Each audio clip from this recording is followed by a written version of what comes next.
Chapter 208. Thus, she once again went to the place where the scholar had lived. After wandering around for a while, she entered the mountains not far away to cultivate.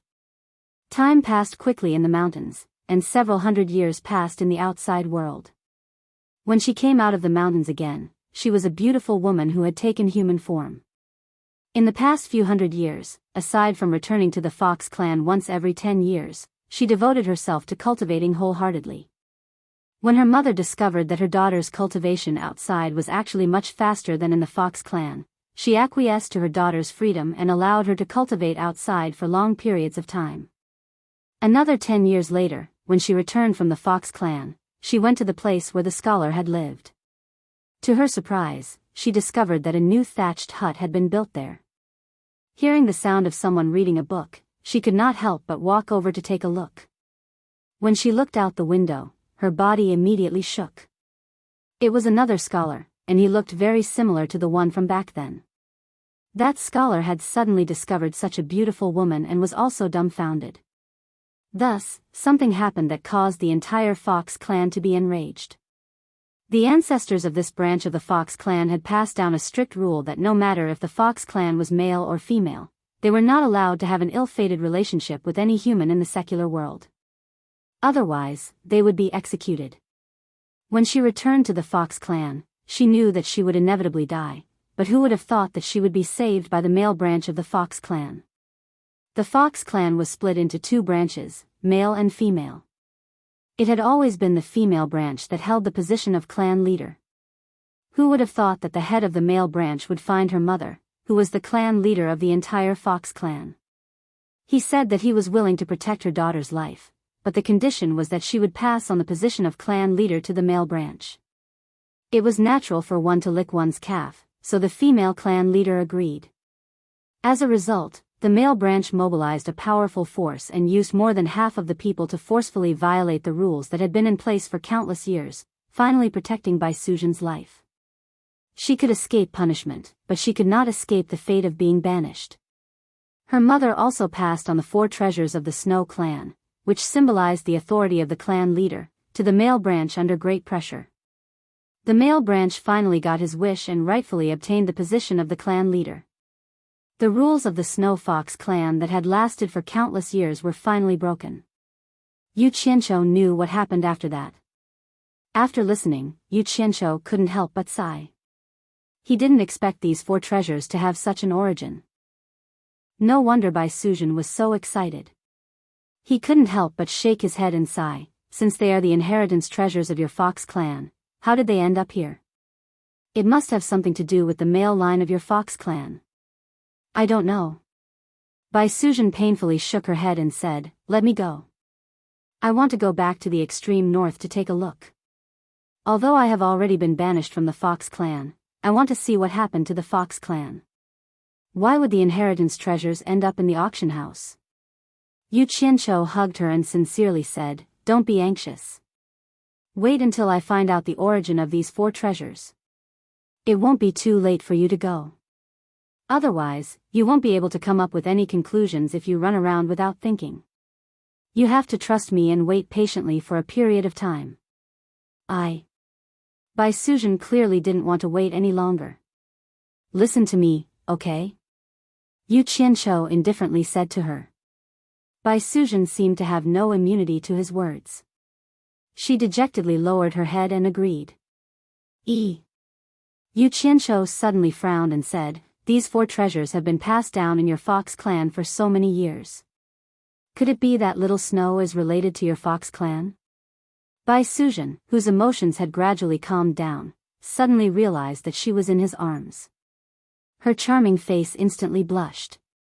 She slightly lowered her head and replied with her body trembling uncontrollably, "In ancient times, Little Snow was a member of my Fox clan. Legend has it that she was a soul formation stage expert of my Fox clan. Later on, she followed a human man called Imo Rookie to cultivate. When she returned, she used her martial power to unite the Fox clan that was originally scattered in the extreme north. That was how the extreme north unified the Snow Fox clan. Those clan rules that were passed down were set by her. Little Snow is also from the Fox clan?" Yu Qianqiu was stunned. So the divine craftsman was as great as him. He also had a fox spirit with a profound cultivation by his side. That's right. Our fox clan doesn't know how to refine weapons. Most of the treasures we use are refined by that human called Rookie. They were brought back by Little Snow. Other than what Little Snow used, most of the other treasures have Rookie's name on them, including the mountain-piercing claw that you used. Speaking up to here, Bai Suzhen took the opportunity to escape from his arms. She took out the mountain-piercing claw and opened it for him to read. Yu Qianqiu looked carefully and found the words Rookie in a lighter color. He really didn't expect that he had already used the treasures refined by the divine craftsman. He nodded and sighed, so that's how it is. I understand. Since these are the treasures of your fox clan, you can keep them first. Looking at the sky that was already slightly brightening, he continued, I will go and find out how these treasures got here. Don't worry and leave it to me. Oh right, I still need you to take care of my family. After saying that, he disappeared. In fact, the last sentence was because he was afraid that she would miss her clan too much, so he purposely told her to do something to distract her. After Yu Qianqiu returned, he sorted out the details of the whole matter. He opened the door and directly knocked on the door of Wu Liqing's room, who was accompanying guests at the quiet guest house. The latter heard the sound and opened the door. He was stunned and said, Yu Qianqiu? What's the matter? Bring me to your grandfather. I have something to talk to him about. Yu Qianqiu said directly. Now? Wu Liqing looked at the sky outside and said doubtfully, isn't it a little too early? The commotion here had also attracted Bai Zitsong and the other two. They all asked, what's the matter? Yu Qianqiu ignored the others and dragged him out, don't be so long-winded. I have something important to talk to your grandfather about. Bring me there quickly. Wu Liqing helplessly led him and the others out of the quiet guest house. After arriving at the living room of the largest manor in the Wu clan, he asked him to wait for a while and went to look for his grandfather. Not long after, Wu Sihai arrived. He also looked at the sky, then looked at Yu Qianqiu and asked curiously, what do you want from me? Yu Qianqiu rolled his eyes and said, if there's nothing important, why would I disturb you so early in the morning? Wu Sihai smiled and said, oh. He looked at the others and said, what's the matter? Do you want to avoid them? We are all brothers. There's no need to avoid them. Yu Qianqiu said indifferently. The others looked at each other and felt a little warmth in their hearts. It must be something important to look for me at this time. Come with me. This is not the place to talk. Wu Sihai said and led them to a secret room. He turned around and asked, what's the matter? Just say it. Yu Qianqiu looked at him and said bluntly, I want to know who the seller of the 4 sets of treasures is. Bai Zitsong and the others looked at each other. Why did he ask this again at this time? Wu Sihai was startled. He put his hands behind his back and shook his head with a smile. I already said that I can't tell you about this. This matter concerns the reputation of the entire Wu clan auction house. Moreover, the seller didn't show his face from the beginning. How can I know who it is? Someone auctioned 5 artifacts refined by a divine craftsman at once. How can you not know who it is? Even if you haven't seen it before, I believe that even if a bird flew across your Wu clan's territory, you would be able to tell its gender, let alone a living person. Otherwise, this place wouldn't be called the Wu clan's territory. Alright, we are going a little too far. I promised you that as long as you tell me who the seller of these 4 treasures is, I will tell you Bai Changchun's whereabouts. After Yu Qianqiu finished speaking, he was afraid that it wasn't enough, so he added, I can basically confirm that this Bai Changchun is the ancestor of the Bai family. His cultivation has indeed reached the soul formation stage, I can guarantee you this. Ah! The others exclaimed in unison. This news was too important to the 4 major clans. Wu Sihai lost his composure and asked, are you serious? Don't worry. I am a man of my words. Even if I don't give face to the Wu clan patriarch, I will still give face to my 4 brothers. I won't lie to you. Yu Qianqiu smiled indifferently. What he was implying was that he didn't associate with the four major clans because of the power of the four major clans. Chapter 209. Wu Sihai hesitated for a moment, and then a trace of decisiveness flashed through his eyes. He nodded and said, "Deal." As expected of someone who's used to doing business. Yu Qianqiu smiled and said, "Lord Master, who exactly is that person?" Wu Sihai's expression was solemn as he said, "This person has never revealed his true appearance, but as you said, our Wu clan has been operating here for many years. We naturally have our own methods to find out who he is. Not to mention the sudden appearance of a mysterious patron, even if it's for the safety of our Wu clan, we still have to find out who he is. It's just that we're quite shocked to find out who he is. I hope that you won't drag our Wu clan into this. This person's background isn't simple." Yu Qianqiu waved his hand. "I know what to do even without your instructions. It won't be related to your Wu clan." "Who is it?" Wu Sihai frowned. "The young palace master of the 100 Flowers Palace, Yan Zhuixing." "It's him?" Yu Qianqiu, Bai Zizong, and the others exclaimed in surprise. The five of them looked at each other, and then they fell silent. They seemed to be surprised, but at the same time, it seemed to be reasonable. Wu Sihai glanced at them and asked, "What's wrong? Do you have a relationship with this person?" "Not really." Wu Liqing shook his head. "This person seems to be very friendly on the surface, and he likes to make friends. What happened to Shui in the gurgling house is indirectly related to him. She owed him a favor in the 100 Flowers Valley." "Friendly on the surface? What do you mean?" Wu Sihai stared at his grandson and asked. "He's very friendly and smart. He's so smart that I suspect he has ulterior motives, and we don't dare to get too close to him. Brother Yu, on the other hand, eats whatever he wants, and he doesn't hold back." Wu Liqing smiled. Yu Qianqiu glared and pretended to be angry. "What are you talking about? What do you mean I don't hold back? When did I skip your share? Do you think I'm the only one eating?" They looked at each other and were completely speechless, not knowing whether to laugh or cry. In fact, Wu Liqing really wanted to say, "Every time we eat, you eat more than the four of us. Let's not talk about that for now." Wu Sihai waved his hand and said, "Yu Qianqiu, can you tell me where old ancestor Bai is now?" Yu Qianqiu sighed and said, "Can't you four clans give up on looking for him?" "No." Wu Sihai denied it right away. He sighed deeply and said, "You don't know what Patriarch Bai means to us four clans. It's not that we want to rely on him or anything. It's just that some people in the four clans think that it's meaningless for the four clans to be united for their own benefit. They are encouraging each other to set up their own sections. The situation is getting more and more intense. I don't know how many people are eyeing the four clans covetously. Once the four clans are separated, they are in danger of being annexed at any time. These people are short-sighted." Yu Qianqiu's gaze swept over by Zizong's group of four. He thought to himself, so it turns out that the four great clans are having internal strife. For Wu Sihai to say such words in front of these four people, it's likely that these four first successors don't agree with the idea of splitting the clan. Bai Zizong suddenly put a hand on his shoulder and sighed, "Brother Yu, say it. The four clans need old ancestor now." Yu Qianqiu nodded and said, "How much do you know about the demon domain?" "The demon domain?" They were shocked.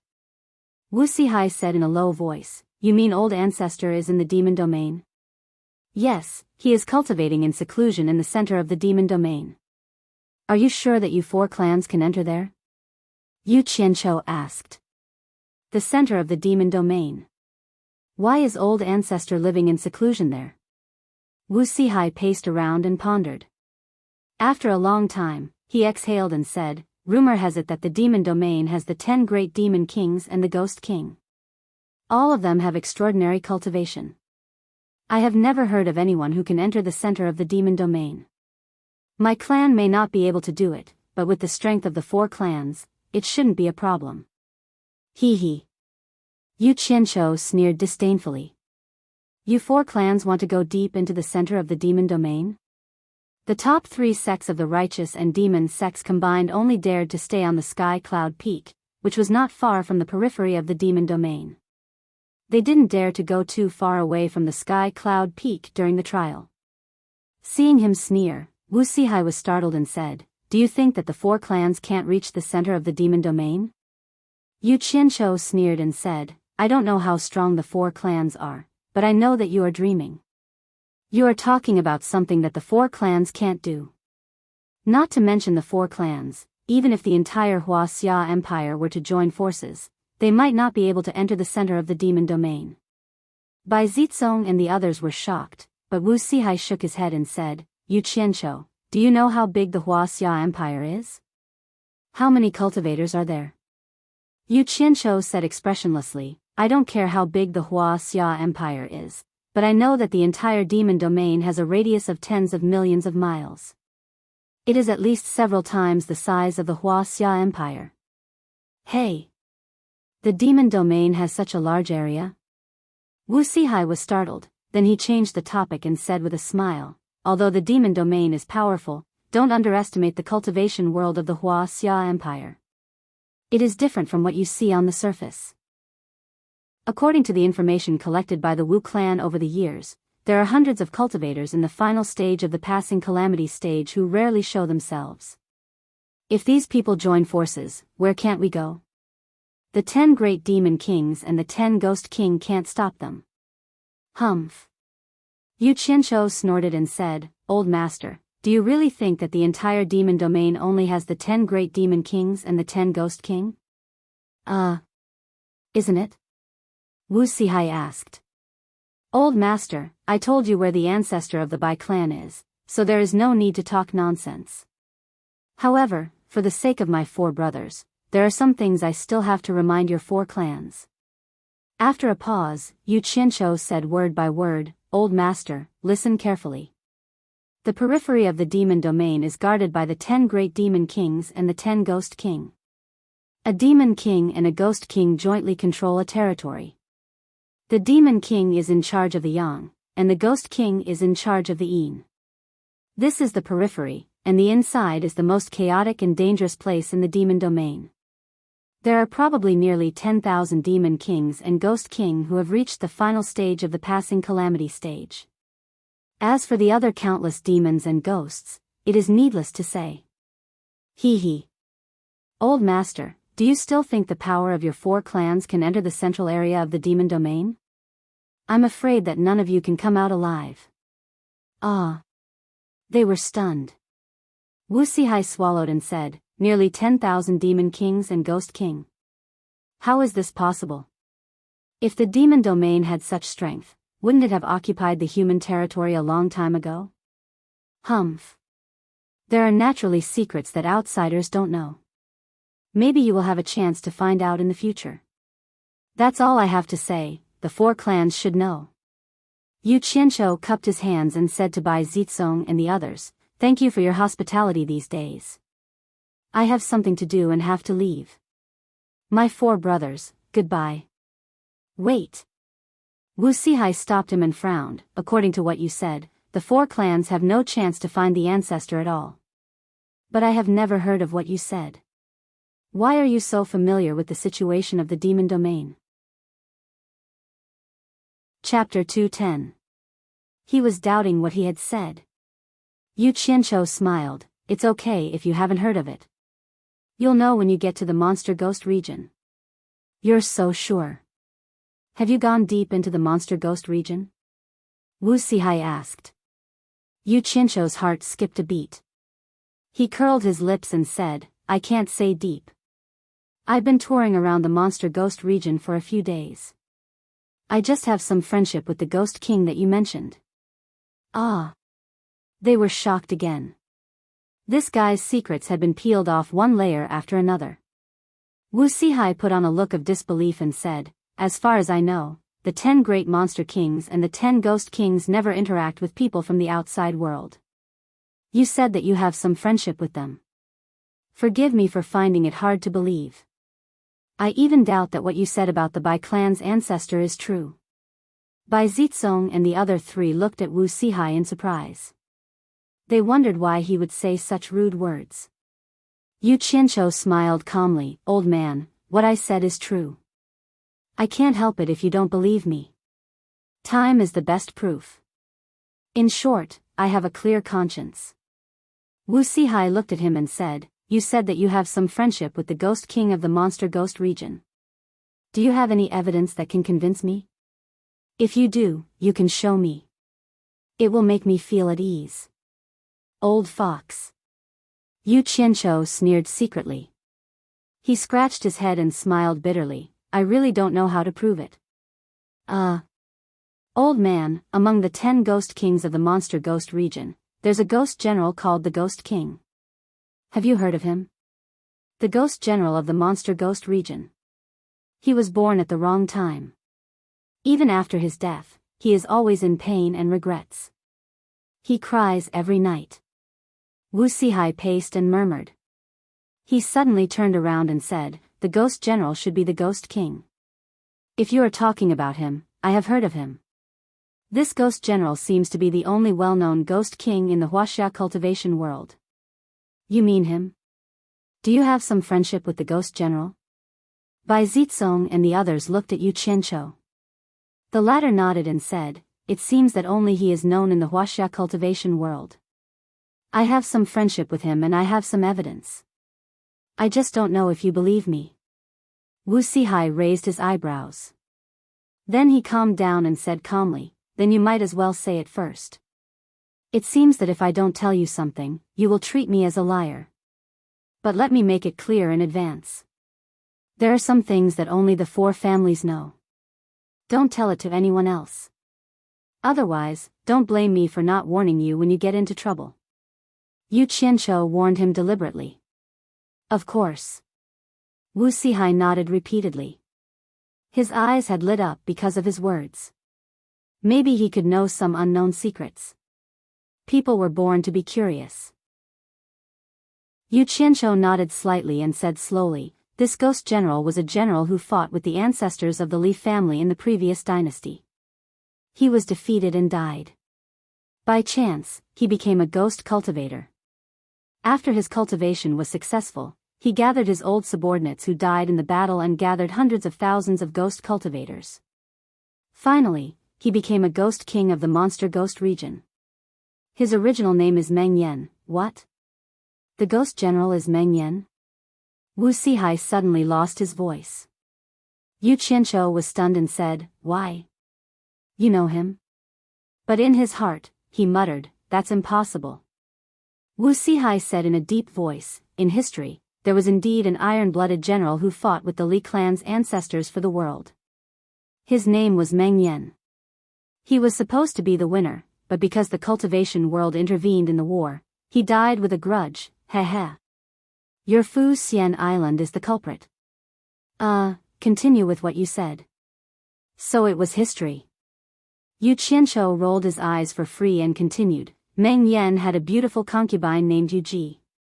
The 2 of them lived happily in the Monster Ghost region. I have a good relationship with the couple. When I was playing in the Monster Ghost region, they treated me warmly and gave me a Ghost King token. Whether it is a demon or a ghost, they have to give me some face when they see this token. When I was playing in the Monster Ghost region, I avoided being disappointed by some small fries. That's the general relationship between me and Ghost General. As for whether I can make you believe me or not, I can't do anything about it. He said it casually, but they didn't know that it shocked them. This guy was actually playing in the Monster Ghost region that everyone in the cultivation world was afraid of. Was there any justice in this world? This sounded a little absurd, but the few of them firmly believed it because the story behind this fellow could not be judged by common sense. Wu Sihai swallowed his saliva and coughed. Since Ghost General gave you a Ghost King token, I wonder if you can let me take a look. You have to know that the Wu clan is famous for their eyesight. We can tell whether it's real or fake with just one look. Not only him, but even Bai Zitsong and the rest felt a little embarrassed. Who knew what the Ghost King token was? No matter how good the old man's eyesight was, he couldn't recognize it, right? The few of them could already guess what he was planning. Old fox, I knew you would have your eyes on my token. You took the bait. Yu Qianqiu sneered in his heart. He scratched his head and said, I don't even know if I have it with me. Let me take a look first. He reached into his storage bag and searched for a while. After a while, he said, found it. A pitch-black token was raised in Yu Qianqiu's hand. There were some simple carvings around it, but in the middle was a pair of deep eyes. It was demonic and captivating. The few of them looked carefully and were immediately stunned. Their expressions gradually became sluggish. Their entire mind was filled with that pair of cold and demonic eyes. Following that, an awe-inspiring general wearing golden armor appeared in their minds and gradually matched the pair of eyes. The general's robe was fluttering behind him. He was holding a sword in his hand. He was staring at them indifferently as if he was looking at a group of ants. Oh no. There's something strange about this token. Wu Sihai, who was in the middle stage of calamity passing, was shocked. He bit the tip of his tongue. The pain woke him up. As for Bai Zizong and the other three, because their cultivation was not high, their minds were immersed in it and could not extricate themselves. The former blocked in front of the token and shouted, Wake up! Bai Zizong and the rest who were mesmerized by the token trembled. They woke up as if they were in a dream. Their faces were filled with disbelief. It really is the Ghost King's token. Wu Sihai turned around and asked, Can I take a look? Old man, it's just a broken token. What's so special about it? Yu Qianqiu generously gave it to him. The Ghost King's token is a broken token? Wu Sihai's face twitched. He took the token and examined it. He tried to avoid looking at the pair of eyes. After a long time, he exhaled and praised, Good stuff. This Ghost King's token is made of the rare nether iron. TSK. Normal ghost cultivators can't get their hands on this. It really belongs to the Ghost King. What's nether iron? Yu Qianqiu was stunned. It was his first time hearing about it. Wu Sihai held the token and explained, Ghost cultivators and demon cultivators are different from us cultivators. They don't rely on absorbing spiritual energy to increase their cultivation. They rely on absorbing yin energy. Yin energy usually comes from underground caves. They are divided into 9 levels. The first level is the nether cave, the second level is the nether cave, and all the way up to the 9 nether cave. The higher the level of the cave, the stronger the yin energy and the stronger the yin wind. The 9 nether cave is the highest level. Even ghost cultivators at the end of the Ghost King can't withstand it. They will be killed by the yin wind if they dare to enter. Under normal circumstances, ghost cultivators at the end of the Ghost King's cultivation can only stay in the 8 nether cave to absorb yin energy. As for the 9 nether cave, only the legendary ghost sage dares to enter. The ghost sage's cultivation is equivalent to our legendary soul-forming stage. This nether iron is a treasure that can only be found in caves that are level 8 and above. Chapter 2:11. Compared to the mystic gold sand I bought last time, which one is better? Yu Qianqiu asked. Mystic gold sand? Wu Sihai laughed, the two are not on the same level at all. Mystic gold sand can at most be used to refine treasures, while nether iron can be used to refine spiritual treasures. Which one do you think is better? Of course, no matter how good the item is, it needs the skill to refine it. This nether iron has the innate ability to absorb souls. The corpse sect of the demonic Tao has a magic weapon made of nether iron. They have captured many rogue cultivators and absorbed their souls. Those rogue cultivators are like walking corpses, which is why they are ranked 3rd in the demonic Tao. So that's how it is. Yu Qianqiu muttered, then the next time I meet Ghost General, I will ask him to help me get more nether iron. Although his voice was low, they all looked at each other. It seemed that this guy's relationship with Ghost General was not ordinary. Wu Sihai coughed and said, Yu Qianqiu, can I discuss something with you? Here it comes. The old fox is finally showing his tail. Yu Qianqiu sneered in his heart, but nodded on the surface and said, Just say it, Old Master. Since both demons and ghosts in the demon region have to show some respect when they see this token, and it is useless to keep it with you, why don't you lend it to the 4 families first?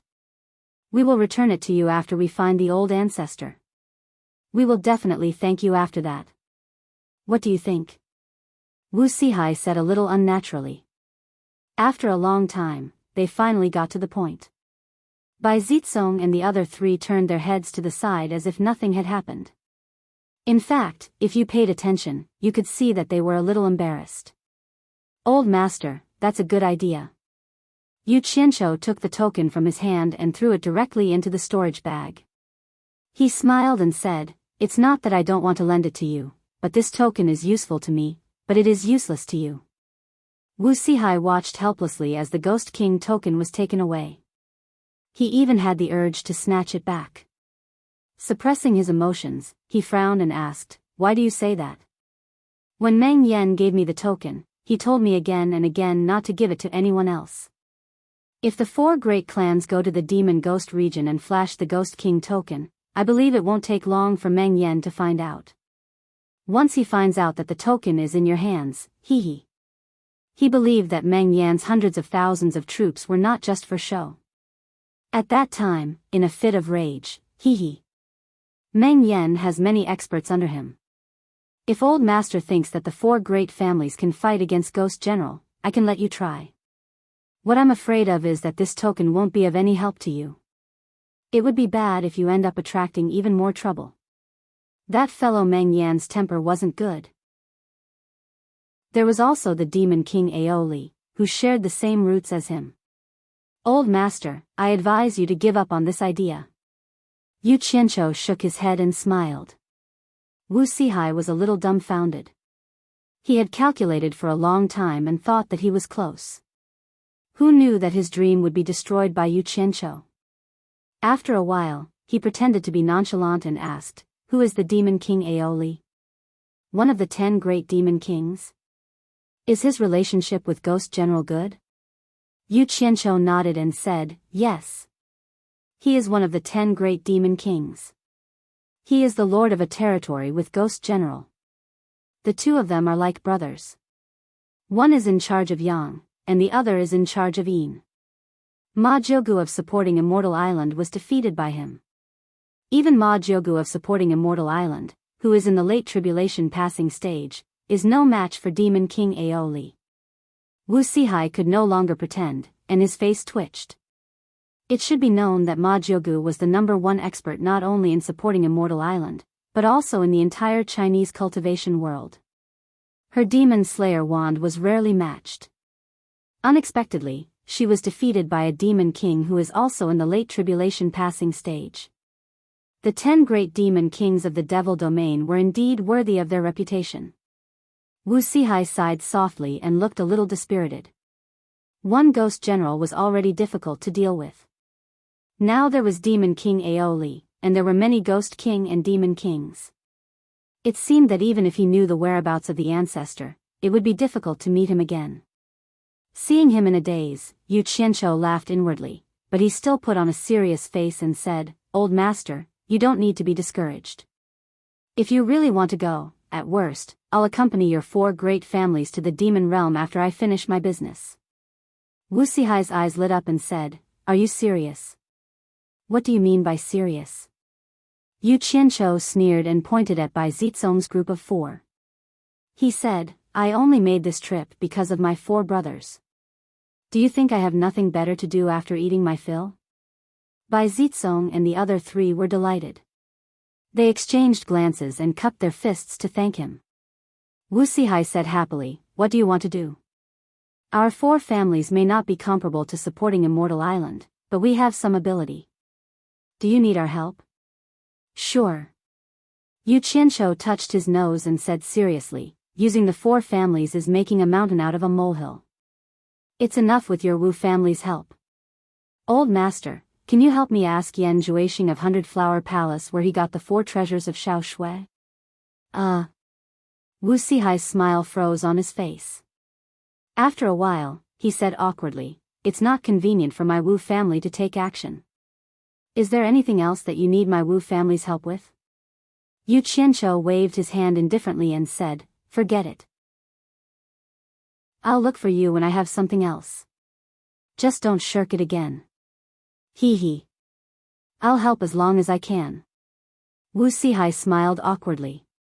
He felt that something was wrong no matter how he thought about it. It felt like he was being schemed against by Yu Qianqiu. "Oh. Then I hope that the next time I ask for your help will be within your scope." Yu Qianqiu's tone sounded like he didn't have any hope for the Wu family.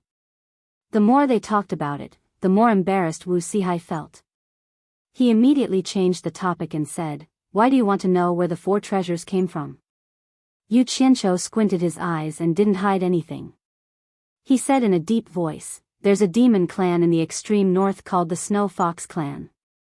Xiao Shui, who followed the divine craftsman in ancient times, was the first clan leader of the Snow Fox Clan.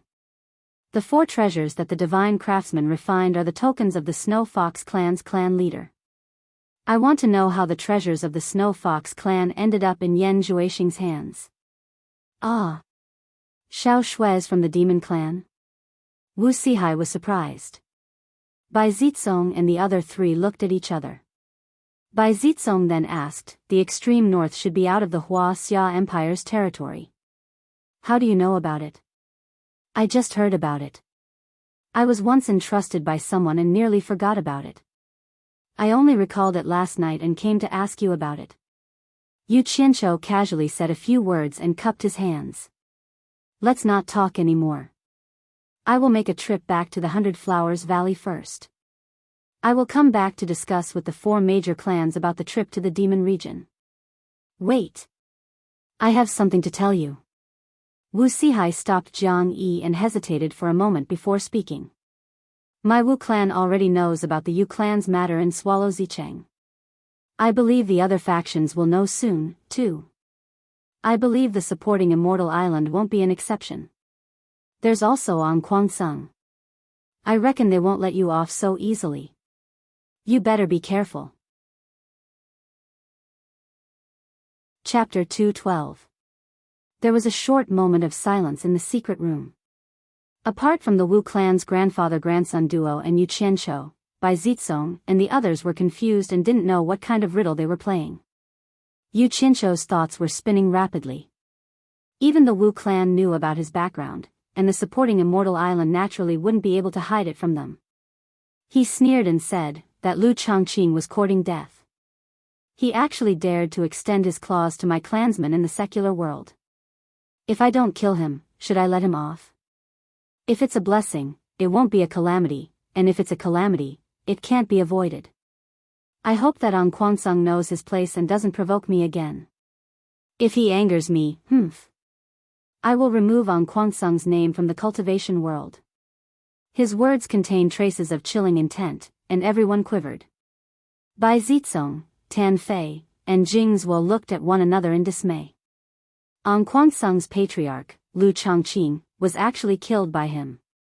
They sighed silently and weren't worried about Yu Qianqiu. Instead, they were worried for An Kwangsung. An Kwangsung's patriarch was killed, and he definitely wouldn't let Yu Qianqiu off. However, this fellow's background was truly unfathomable. Could An Kwangsung win against him? "My Wu clan will send a few people to escort you to the 100 Flower Palace." Wu Sihai frowned and said. He was worried that if something happened to Yu Qianqiu, his 4 major clans' trip to the Demon Ghost region would be ruined. Yu Qianqiu waved his hand and said, "No need. An Kwangsung can't do anything to me. Otherwise, I wouldn't be able to stay in the cultivation world." Seeing that he was stubborn, they didn't say anything else and walked out of the secret room. When they walked to the entrance of the main hall, a Wu clan's disciple suddenly ran over and reported, "Clan head, Elder Dongfang Chang, AO of Supporting Immortal Island wants us to pass a message to Supporting Immortal Island's disciple Yu Qianqiu, asking him to return to Supporting Immortal Island's shop." "Got it." Wu Sihai waved his hand, and the disciple retreated.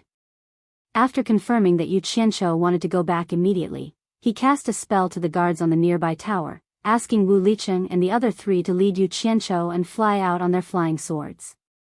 When the 5 of them arrived at Supporting Immortal Island's shop, Yuan was waiting at the entrance, and he immediately brought them to the back of the shop.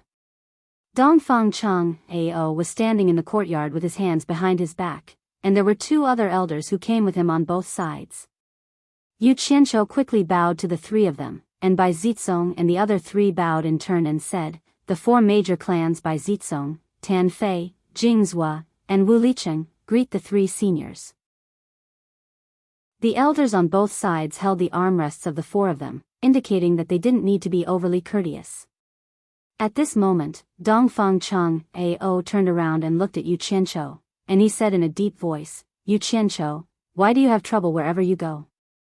The moment you arrived at the 100 Flowers Valley, you beat up sect leader An Kwangsung's grandson, and when you arrived at Hat Island, you beat up De Luo sect leader's son.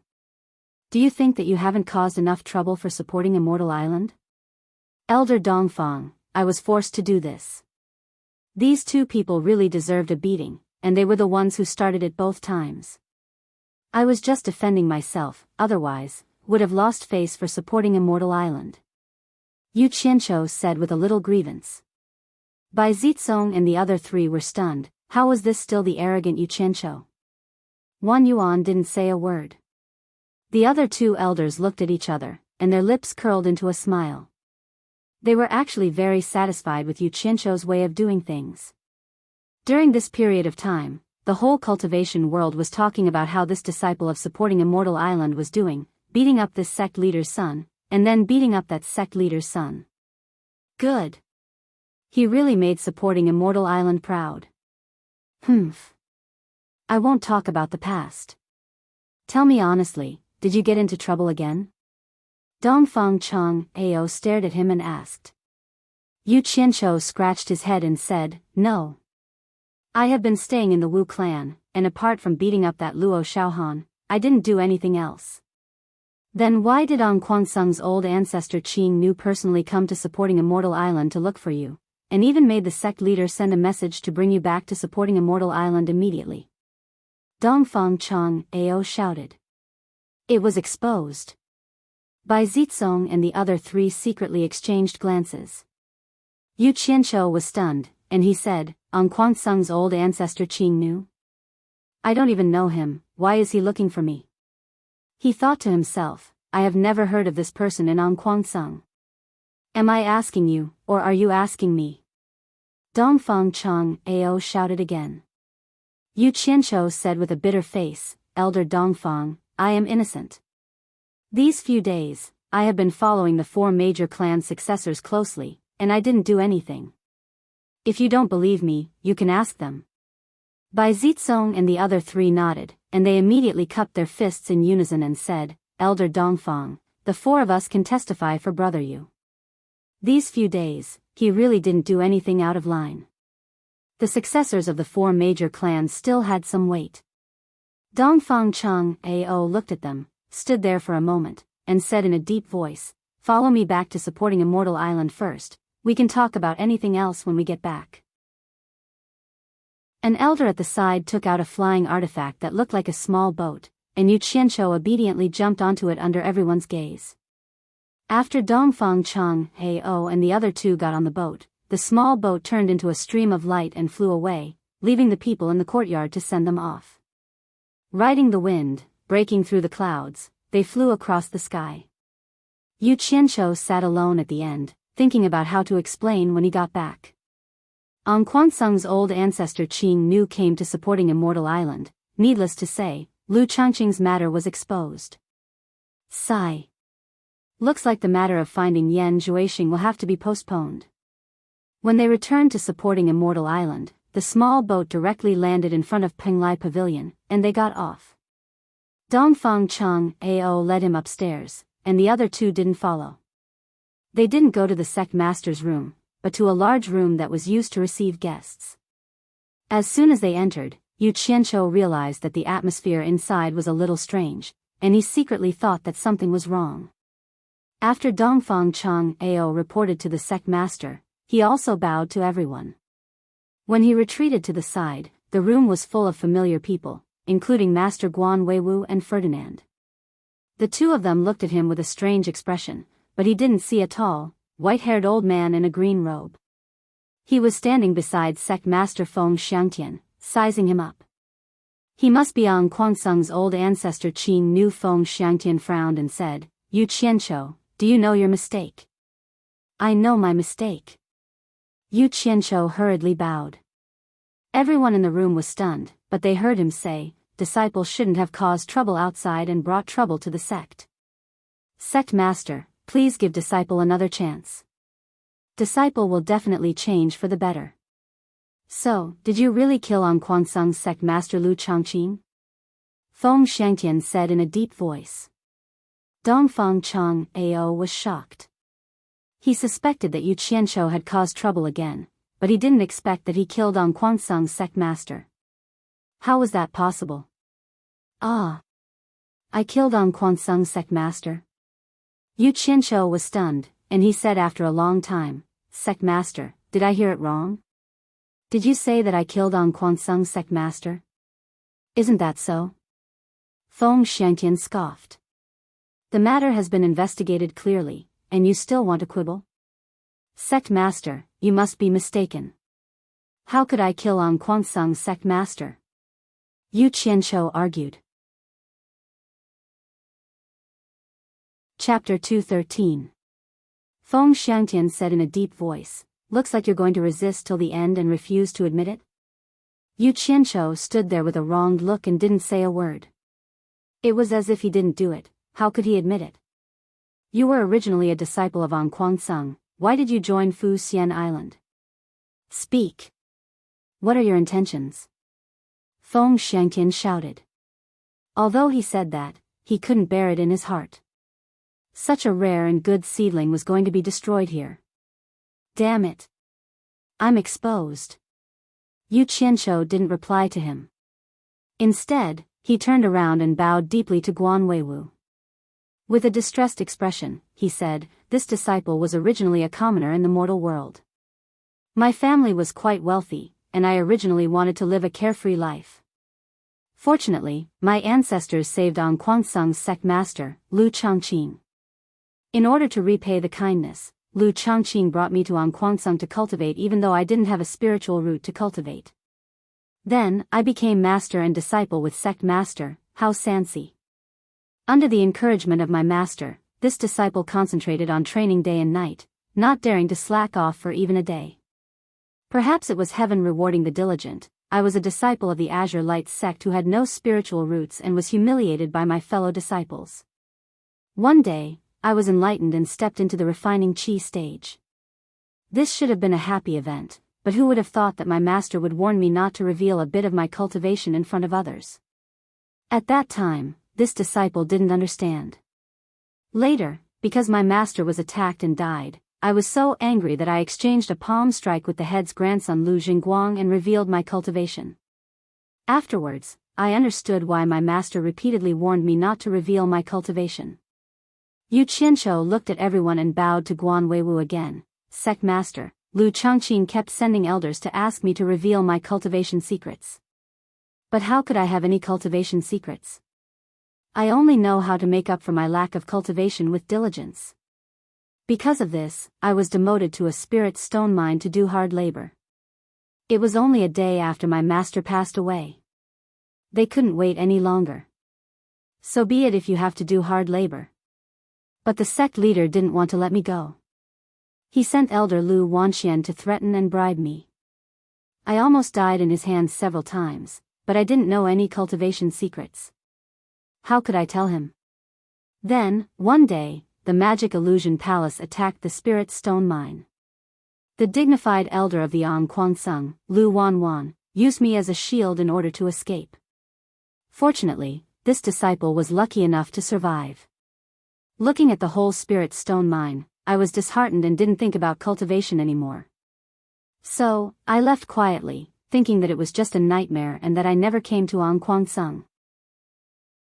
Everyone from the supporting Immortals Island sighed. It turned out that Yu Qianqiu had such a miserable experience. Imagine a disciple without spiritual roots suddenly being able to cultivate. Some sects would indeed use all kinds of means. Who would have thought that Yu Qianqiu was an exception with extraordinary talent? However, a dignified righteous sect actually did such a thing to their own disciple. Anyone would be disappointed and leave Kwangtsung just like that. Everyone glanced at the green-robed elder and couldn't help but reveal a trace of disdain. When Qing Nu, who was beside Feng Xiangtian, heard Yu Qianzhou's words, a few of his white beards were already broken. He cupped his hands at everyone and sighed, "I won't hide my shame. I also heard about this matter after the incident. It was indeed those evil disciples who were devoid of conscience and did the wrong thing first. Sigh. Let's not talk about the sect's misfortune. How shameful." These words undoubtedly proved that Yu Qianzhou's words were true, and everyone felt even more sympathy for Yu Qianzhou from the bottom of their hearts. Especially the Cultivation Pavilion's principal elder, O Sihai. He thought to himself, Kwangtsung didn't want such an outstanding disciple. Now that he has entered my Supporting Immortals Island, he is my Supporting Immortals Island's disciple. How dare you, a mere Kwangtsung, come to my Supporting Immortals Island to ask for him? This is outrageous. He had been thinking about how to get Yu Qianzhou into his cultivation pavilion. Brother Qing, don't blame yourself. Feng Xiangtian calmly comforted him. He faced Yu Qianzhou and said in a deep voice, "Where did you get the Supporting Immortals token from back then?" Yu Qianzhou still didn't answer him directly. Instead, he bowed to Guan Weiwu, causing everyone to frown. He was clearly not putting the sect master in his eyes. Feng Xiangtian was expressionless. The former bowed and said, "After leaving Kwangtsung, I wandered around. Once, I met an injured Qi refinement stage cultivator who was on the verge of death.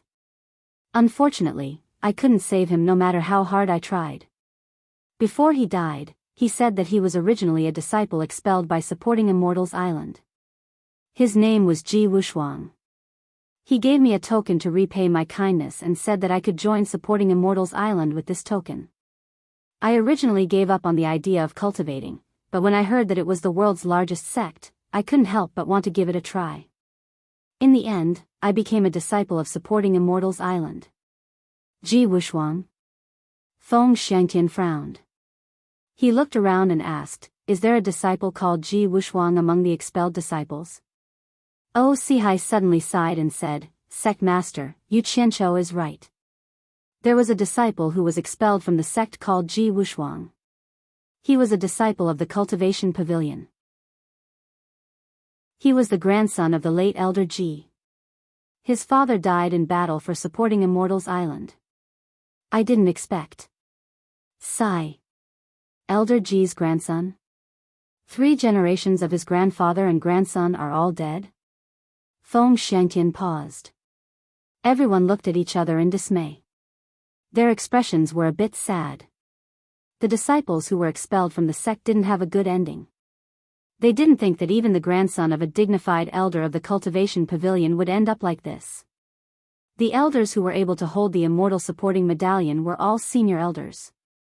Feng Xiangtian came back to his senses and shouted, "Why did you kill Sect Master Kwangtsung?" "I didn't kill him." Yu Qianzhou kept staring at Guan Weiwu, who felt uncomfortable under his gaze. "You won't shed a tear until you see the coffin." Feng Xiangtian snorted. At first, he wanted to protect Guan Weiwu. After all, talents were rare. However, Guan Weiwu had repeatedly looked down on him and even dared to deceive him. How could he put his face as the sect master? He was simply courting death. Feng Xiangtian shouted towards the outside, "Bring him in." 2 disciples pushed a person in. As soon as the person came in, he immediately knelt down and kowtowed to everyone. Trembling, he said, Great Immortals, Yu Qianzhou didn't even look at that person. He only stared at his master, Guan Weiwu. Feng Xiangtian pointed at Yu Qianzhou and shouted to that person, "Come forward. See if he is the person who released those flying swords that night." Yes. That person scrambled over. When he looked back, he immediately cried out in joy, "Eldest young master." Then, he nodded to Feng Xiangtian and said, "That night, it was my eldest young master who released those flying swords and fought with the evil person who destroyed my Yu clan." Yu Qianzhou was slightly stunned. He looked down and saw that the person looked familiar, but he couldn't remember his name. He then looked at the clothes he was wearing. It was the uniform of the U residence's servants. He couldn't help but shake his head with a bitter smile. What else could he say? Feng Xiangtian said with an expressionless face, Yu Qianqiu, what else do you have to say? Yu Qianqiu didn't answer. He looked at Guan Weiwu and said with a faint smile, Master. Could it be that you have nothing to say? When he said that, his heart turned cold. He said those words to Guan Weiwu because he wanted to tell Guan Weiwu about his difficulties and hoped that Master could understand. But as his master, Guan Weiwu actually didn't say a word for him. He didn't have any intention of protecting him. Could it be that the relationship between the two of them was so bad in the past? Since things had come to this, was there a need to stay on Fuxian Island? The smile on Yu Qianqiu's face gradually faded. He slowly closed his eyes. Seeing his disciple like this, a look of pain flashed across Guan Weiwu's face. It wasn't that he didn't want to speak for his disciple. In fact, after he knew about this matter, he immediately went to find his senior brother, hoping that his senior brother would show mercy. But the latter immediately scolded him, saying that this matter involved other sects, and whether it was fair or not was related to the reputation of Fuxian Island. He sternly warned him that as Yu Qianqiu's master, he shouldn't intervene in this matter. He knew how to deal with it. Ferdinand was also warned. Yu Qianqiu suddenly opened his eyes. His face was full of coldness. Suddenly, he knelt down in front of Guan Weiwu and kowtowed 3 times in a row. After standing up, he brushed the hem of his gown with one hand and pulled it with both hands. With a hiss sound, the front hem of the gown was torn off on the spot. He pinched it with one hand and slowly raised it towards everyone. Everyone was stunned. They didn't know what he meant. He raised the torn hem of the gown and shouted in a deep voice, Master, once this gown is torn, you and I are no longer friends. We don't owe each other anything. From now on, I, Yu Qianqiu, have nothing to do with Fuxian Island. From now on, I, Yu Qianqiu, am free to fly in the sky and fish in the sea. No one can control me, Yu Qianqiu. Chapter 214. How dare you? Oh, Sihai shouted. The good seedling that he coveted for a long time actually said such disgraceful words. He really didn't want to stay on supporting Xian Island anymore. Feng Xiangtian's face turned frighteningly gloomy. Since the establishment of supporting Xian Island, it had always been the sects that expelled their disciples. When had there ever been a case of a disciple abandoning the sect? Guan Weiwu and Ferdinand were already stunned. The group of elders was a little dumbfounded. The 2 disciples who had just escorted the person in looked at each other. Qing Nu was also a little stunned. This Yu Qianqiu was really courageous to publicly break off relations with the world's #1 sect, supporting Xian Island. In the entire cultivation world, how many people would dare to do such a thing? What a pity. Such a person would probably not be able to escape today. Yu Qianqiu, it's not too late to take back what you said just now. Otherwise, you will be in big trouble. Oh, Sihai warned sternly again. He really didn't want Yu Qianqiu to be destroyed just like this. In fact, he was already trying his best to protect Yu Qianqiu. Feng Xiangtian's face was gloomy. He raised his hand and pressed down on Sihai, signaling him to stop talking.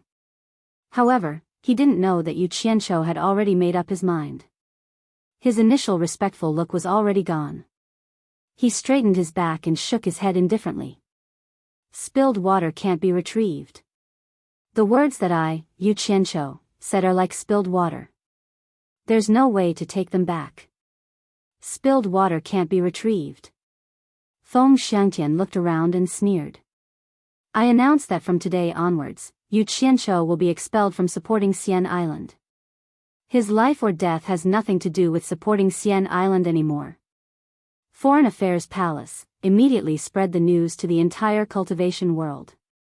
He turned around and said to Qing Nu beside him, Brother Qing, I'm sorry. From today onwards, the grudge between you, Ang Kuangsung, and the Luo sect has nothing to do with Fuxian Island. We won't interfere in this matter anymore. This meant that the supporting Immortal Island had completely abandoned Yu Qianqiu. From now on, Yu Qianqiu would have to bear all the troubles he caused by himself. The supporting Immortal Island would never stand up for him again. How could a core formation disciple survive against the Luo sect and Anquansung? This was a disguised form of punishment. Ferdinand shook his head and sighed, while Guan Weiwu's face turned pale. This. Qing Nu also didn't come back to her senses for a while. How did things turn out like this in the blink of an eye? He had always guessed that Lu Changqing's death had something to do with supporting Immortal Island. Otherwise, where did those men in black come from? This matter had always troubled the upper echelons of Anquansung. They couldn't afford to offend them, but they had to deal with it. However, from what happened just now, if supporting Immortal Island wasn't deliberately putting on a show, then this matter really had nothing to do with supporting Immortal Island. Qing Nu thought about it again and again. She stared at Yu Qianqiu and said in a deep voice, Yu Qianqiu, is my Anquansung sect's treasure, the Green Destiny Sword, in your hands? If it's in your hands, you should return it to me. Humph. Return what? It was destroyed along with that broken horsetail whisk. Yu Qianqiu sneered and said, even if the two treasures weren't destroyed, do you think I would return them to you? The dignified sect leader Anquansung actually tried to kill my family members in the secular world. Moreover, they were the descendants of his savior. Only you people would do such a thing. Now, you still have the cheek to ask me for the Green Destiny Sword? Is there something wrong with your brain? Everyone was speechless. This Yu Qianqiu didn't even care about old ancestor Qing Nu, who was famous in the cultivation world. He was really arrogant. It seemed like it wasn't strange that he could continuously beat people up. What? The Green Destiny Sword was destroyed? Qing Nu's expression was a little twitching. She had seen the horsetail whisk that was destroyed, so she was afraid that he was telling the truth. Suppressing the anger in her heart, Qing Nu said in a deep voice, I, Anquansung, let you down first. Logically, I shouldn't pursue this matter. However, you killed my Anquansung sect leader. Whether you are willing or not, I will imprison you in Anquansung for 100 years. Also, who are those black-clothed people? You want to imprison me for 100 years? Dream on. Yu Qianqiu said in disdain. Qing Nu hadn't been humiliated like this for many years. She immediately had the intention to fight. Yu Qianqiu waved his hand at her and smiled. Wait. If he had anything to ask or to fight, he would have to leave the supporting Immortal Island first. We aren't people of supporting Immortal Island. Fighting in their territory is not giving them face. All right. As you wish. Qing Nu was really angry. This kid was too arrogant. If she didn't teach him a lesson, she would be letting herself down. She immediately cupped her fists at Feng Xiangtian and said, Sect leader Feng, please open the island's protective array and let us out. Feng Xiangtian nodded and flicked a white light out of the window. That white light flew into the sky. Old man, come out and reason with me. Yu Qianqiu shouted at Qing Nu. He jumped out of the window and did a somersault in the air. The sword on his back was unsheathed and drew a semicircle, carrying him into the sky. Sect leader Feng, sorry to disturb you. Qing Nu cupped her fists and flew out of the window. However, with her cultivation at the end of the tribulation stage, she naturally didn't need to play such low-level tricks like sword kinesis. She turned into a shadow and chased after Yu Qianqiu, who had become a black dot in the sky. Let's go and take a look. After getting Feng Xiangtian's approval, several figures flew out of the window. Swoosh. Hearing the whistling sound coming from below, Yu Qianqiu looked down and was speechless. This tribulation stage expert is really an expert. Flying in the air is faster than me flying on my sword. When he looked back and saw a white cloud above him, he immediately raised his cultivation to the limit and flew into it. Want to run? Qing Nu, who was flying over, sneered in his heart when he saw the situation above him. His silhouette could still be seen, but as he smiled, he suddenly vanished into thin air. He had used teleportation, and when he reappeared, he was already at the edge of the white cloud high up in the sky. Yu Qianqiu had just managed to jump in before him. When Qing Nu saw him hiding inside, she did not chase after him. Instead, she flew directly to the top of the cloud. Looking around, this cloud was only 100 meters in radius. Immediately, she released a divine sense to scan the entire cloud. After a while, Qing Nu's face changed. Her divine sense went back and forth several times, but she didn't find the person inside. How could this be? With his cultivation, as long as his body moved slightly, it was impossible that her divine sense couldn't find him. At this time, O Sihai and Dongfang Chang Ao also quickly came to his side and floated together in the air. Seeing his bad expression, O Sihai said, "Senior Qing, what's wrong?" "That guy is gone," Qing Nu said with a strange expression. The people who came later looked at each other. How could this be? With Qing Nu's cultivation at the end of the tribulation stage, how could Yu Qianqiu escape? O Sihai was stunned and said, "Impossible." With Yu Qianqiu's cultivation, how could he escape from Senior's hands? "Even I don't think I can do it." "No, I clearly saw him come in, and he should still be inside. How could I not find him? This guy is a little strange." After Qing Nu finished speaking, her divine sense swept back and forth again. O Sihai and the others also released their divine sense to check, but they still found nothing. "I don't believe that this guy can escape under my eyes. You guys back off." After Qing Nu let them back a little, a long sword suddenly appeared in her hand. She raised it towards the sky and shouted, "Green sky sword art." The long sword in her hand emitted a green sword shadow that was nearly 100 meters long. It pierced the sky and suddenly radiated an imposing aura that spread out, causing the clothes of the people not far away to flutter. They exchanged glances. The old guy lost his face, got angry, and wanted to kill. The huge sword in Qing Nu's hand suddenly moved. It looked huge, but it was very dexterous in her hand. Who? The huge sword directly stirred the clouds. As her hand moved faster and faster, the whole white cloud was stirred up like a tornado, and gradually dissipated in the air. Until all the white clouds disappeared without a trace, Qing Nu put away the sword in her hand and threw it back into the storage bag. But in front of her, there was no one. Chapter 2:15. They looked around, but it was obvious that Yu Qianqiu had run away. A core formation realm disciple had escaped from a cultivator in the final stage of the tribulation passing stage. He had disappeared without a trace, and it was inexplicable. Qing Nu, who was floating in the air, had an ugly expression. It wouldn't be an exaggeration to say that this was her humiliation. Did Yu Qianqiu leave supporting Immortal Island just like that? O Sihai groaned in pain from the bottom of his heart. He was really optimistic about Yu Qianqiu's potential. Especially everything that had happened now, it made him sigh endlessly. At such a young age, Yu Qianqiu already had such means. However, everything was impossible now. Yu Qianqiu had really left. They flew to Qing Nu's side, and O Sihai asked superfluously, "Senior, did Yu Qianqiu run away?" Qing Nu looked around with a gloomy expression. There were only a few clouds in the blue sky, and below them was a vast sea. With Yu Qianqiu's cultivation, where could he run to? Could it be? He stared at supporting Immortal Island, which was shrouded in mist. O Sihai understood what he meant, and he said in astonishment, "Senior, do you suspect that he went back to supporting Immortal Island?" "That's impossible. When we just came out, the island's protective formation sealed supporting Immortal Island again.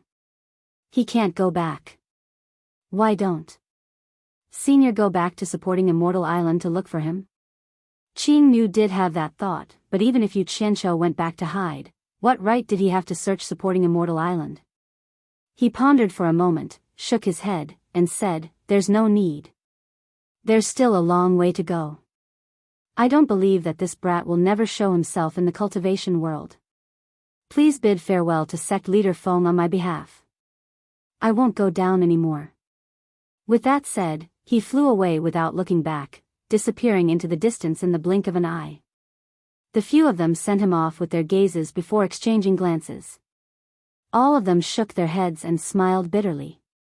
They then sized up the surroundings under the clear sky and bright sun.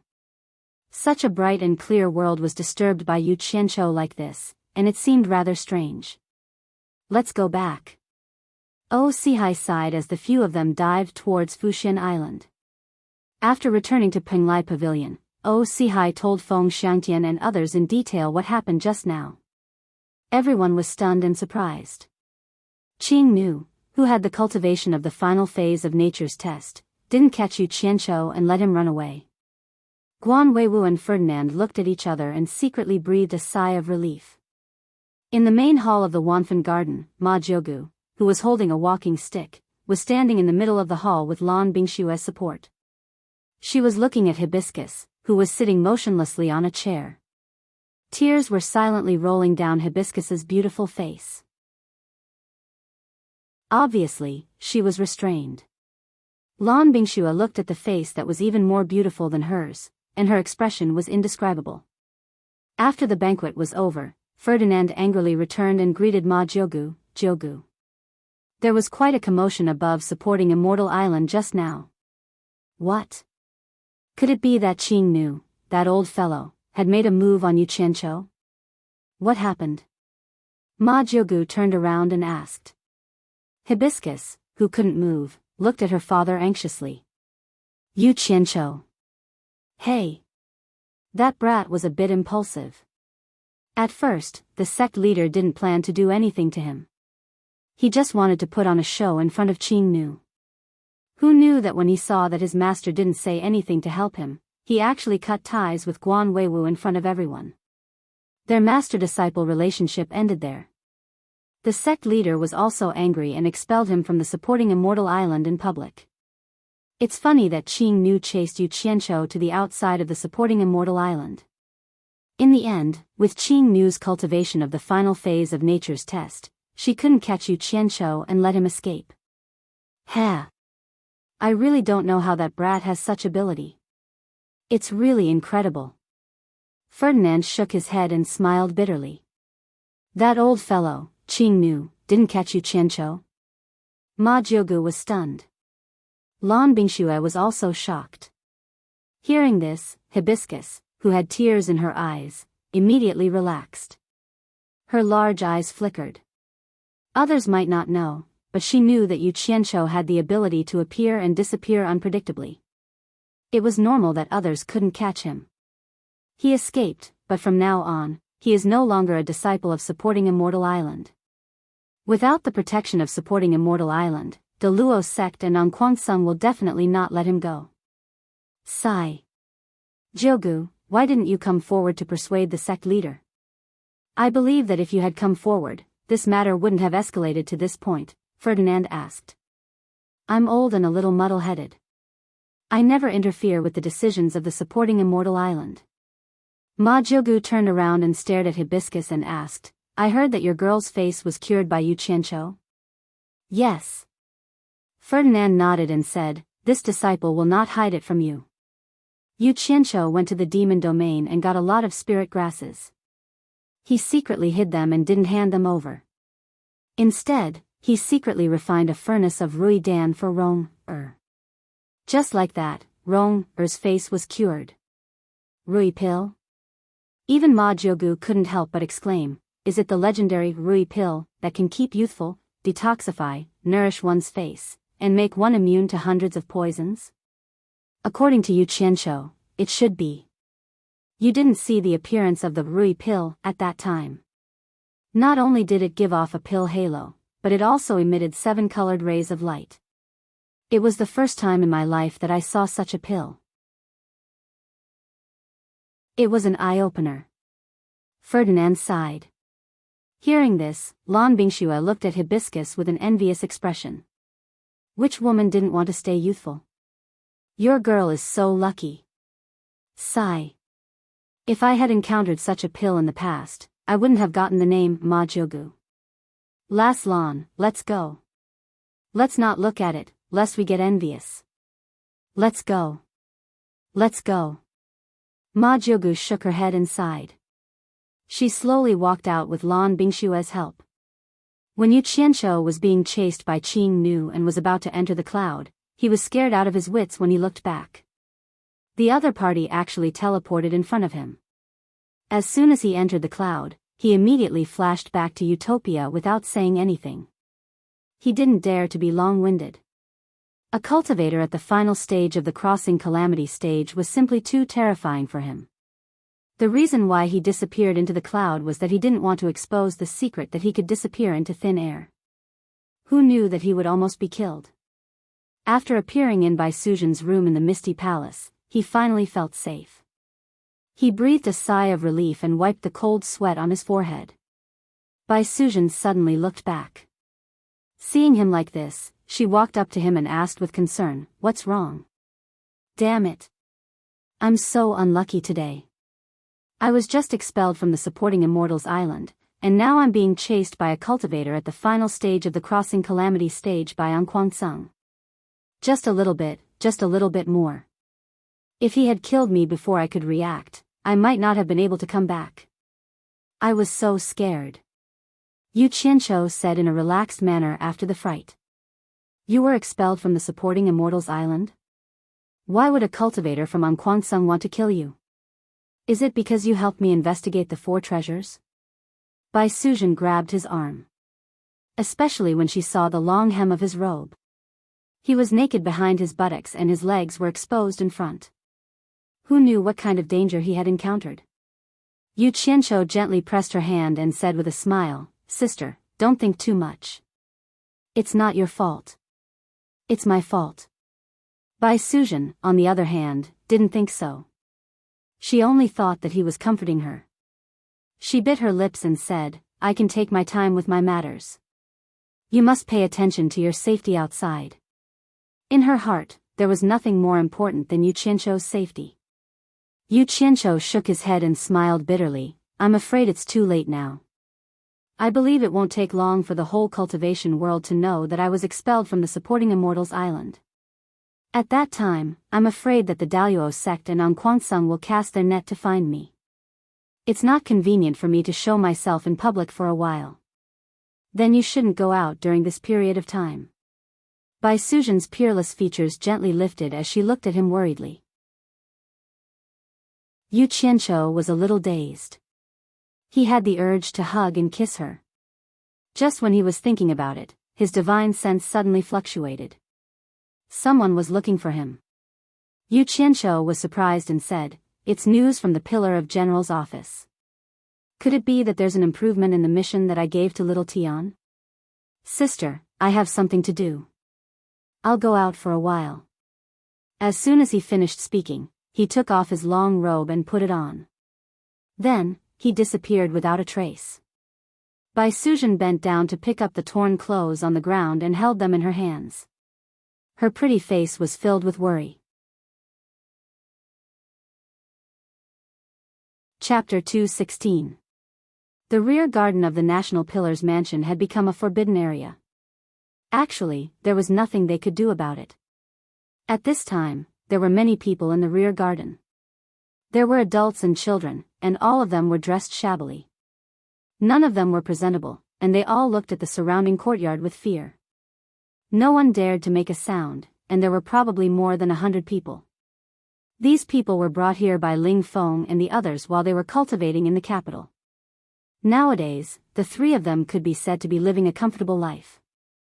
They cultivated in peace, and with the nourishment of spirit stones and spirit pills, their cultivation was rising rapidly.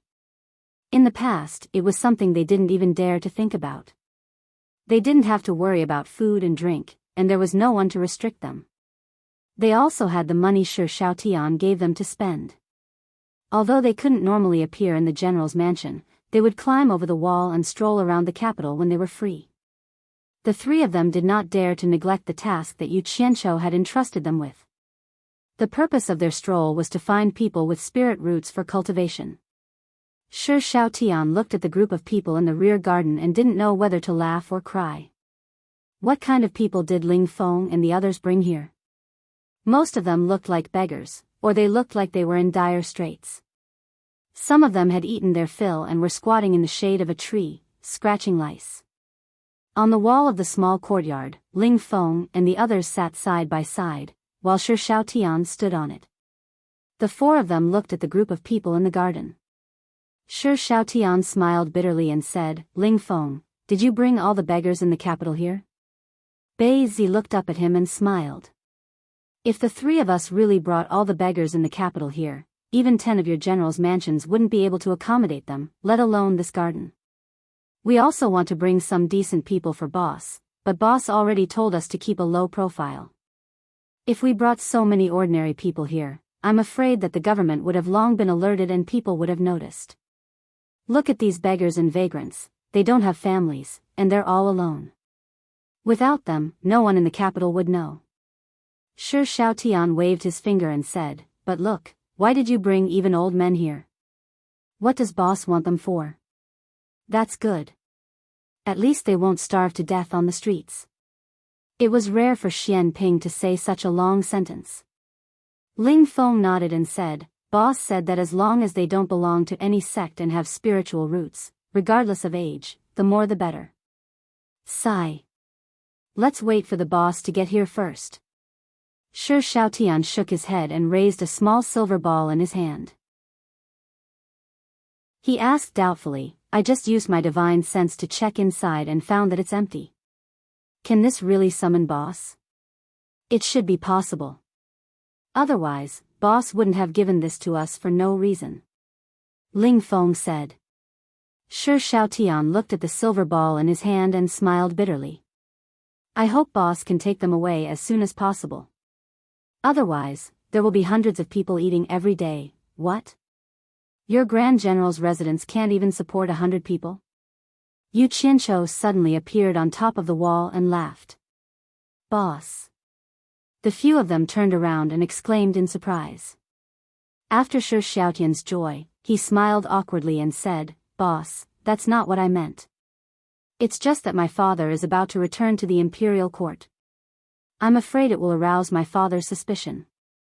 I don't know how to explain it to him." Yu Qianqiu looked at the hundreds of people and nodded slightly. They were all people with spiritual roots. He didn't expect Ling Feng and the other two to be able to gather so many people in such a short period of time. However, he was stunned when he saw a few old people among them. "Let's talk inside." Yu Qianqiu directly entered the courtyard from the top of the wall. After the four of them entered the main hall, Yu Qianqiu sat on a chair in the main hall and asked curiously, "The pillar of the state general has been fighting at the borders for many years. Why is he suddenly returning to the imperial court?" Shi Xiaotian smiled and said, "It's nothing. The Pingwa general has 2 beautiful daughters. The eldest is going to marry the current crown prince, and the second is going to marry the eldest son of the Weigua general. My father, the Pingwa general, and the Weigua general are the 3 great generals of the empire. Maybe it's because of this that my father has to come personally to congratulate them. An important official with an important official, and an important official with the crown prince?" Yu Qianqiu's brows twitched. He seemed to feel that something wasn't right. He frowned and said, "Xiaotian, among the 3 great generals of the empire, who has the greatest military power?" "It's not a matter of who has the greatest military power. The 3 great generals control 6 million soldiers and horses, and there isn't much of a difference in power. If we're talking about military power, I'm afraid it's still my father," Shi Xiaotian said with a hint of pride. "Why?" Yu Qianqiu asked. Shi Xiaotian raised his hand and gestured. "The south of the Hua Xia Empire is a barren land that is rarely visited by humans. In the words of our cultivation world, it's called the demonic domain. The east side, Linhai, has always been guarded by the troops of the Weigua general. The Pingwa general's troops are mainly guarding the capital region, as well as the northern border. My father, the pillar of the state general, is guarding the west.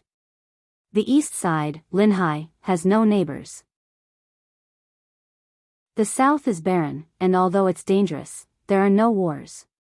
Although there's a big country in the north, they're located in a bitter cold land. In terms of strength, they can't compare to our empire. Only the west that my father guards is not only vast, but it's also connected to the 6 countries. Ever since our empire was founded, the 6 countries have never stopped having conflicts, big or small. Think about it, boss. For so many years, the troops in the east, south, and north have been preparing for war all year round. On the other hand, the west that my father guards is always preparing for war. Therefore, among the 3 great generals of the empire, my father's troops are the strongest. Oh. So that's how it is. Yu Qianzhou had always been in the cultivation world, so he really didn't know much about these things. After a moment of silence, he asked again, then what about the defense of the West when your father returns to the capital? Isn't he worried at all? Haha. Boss, you don't know. Shi Xiaotian laughed. Last year, the 6 countries attacked our empire together, instantly angering my father. My father immediately issued a death order. With a single command, his 2 million troops split into 6 groups and defeated the 6 countries one by one, causing them to suffer great losses. In the end, the 6 countries sued for peace. At the beginning of this year, they signed an inviolable treaty with our Huaxia Empire. That's why my father can return to the capital with peace of mind. As for the defense of the West, my father has already handed it over to my second brother. Second brother has grown up under my father's guidance. I believe that it won't be a problem for him to guard the West. Oh. That means that there's no war in the West for now? Yu Qianzhou asked. Shi Xiaotian laughed. The 6 countries have suffered great losses. Even if they want to cause trouble, it'll be impossible for them to do so in the next decade or so. Seeing the proud look on Shi Xiaotian's face, Yu Qianzhou didn't ask him anything else. However, in his heart, he was grumbling. There was no war at the border, but the Shi family controlled the strongest troops of the Huaxia Empire. A single army was able to defeat the armies of the 6 countries at the same time. One could imagine the battle prowess of this army. Some people probably couldn't sit still anymore. Look, they even brought up the matter of an alliance marriage. Chapter 217. Ling Feng walked over and said, Boss, I, Baisi, and Xian Ping found the people in the garden. Although they don't have much aptitude, they still have some spiritual roots. I wonder if they can be used. Yu Qianzhou came back to his senses and smiled. It's fine as long as they have spiritual roots. How can there be so many people with good aptitude? Those with good aptitude have already been taken away by the major sections.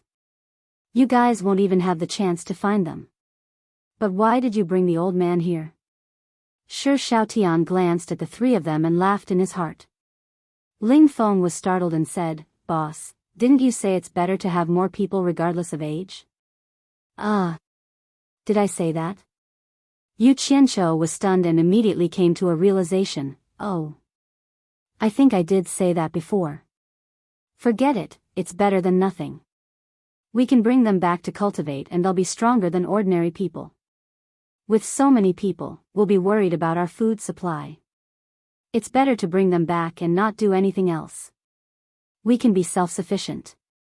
By the way, little Tian, when you have time, help me gather some grains and seeds of all kinds of fruits and vegetables.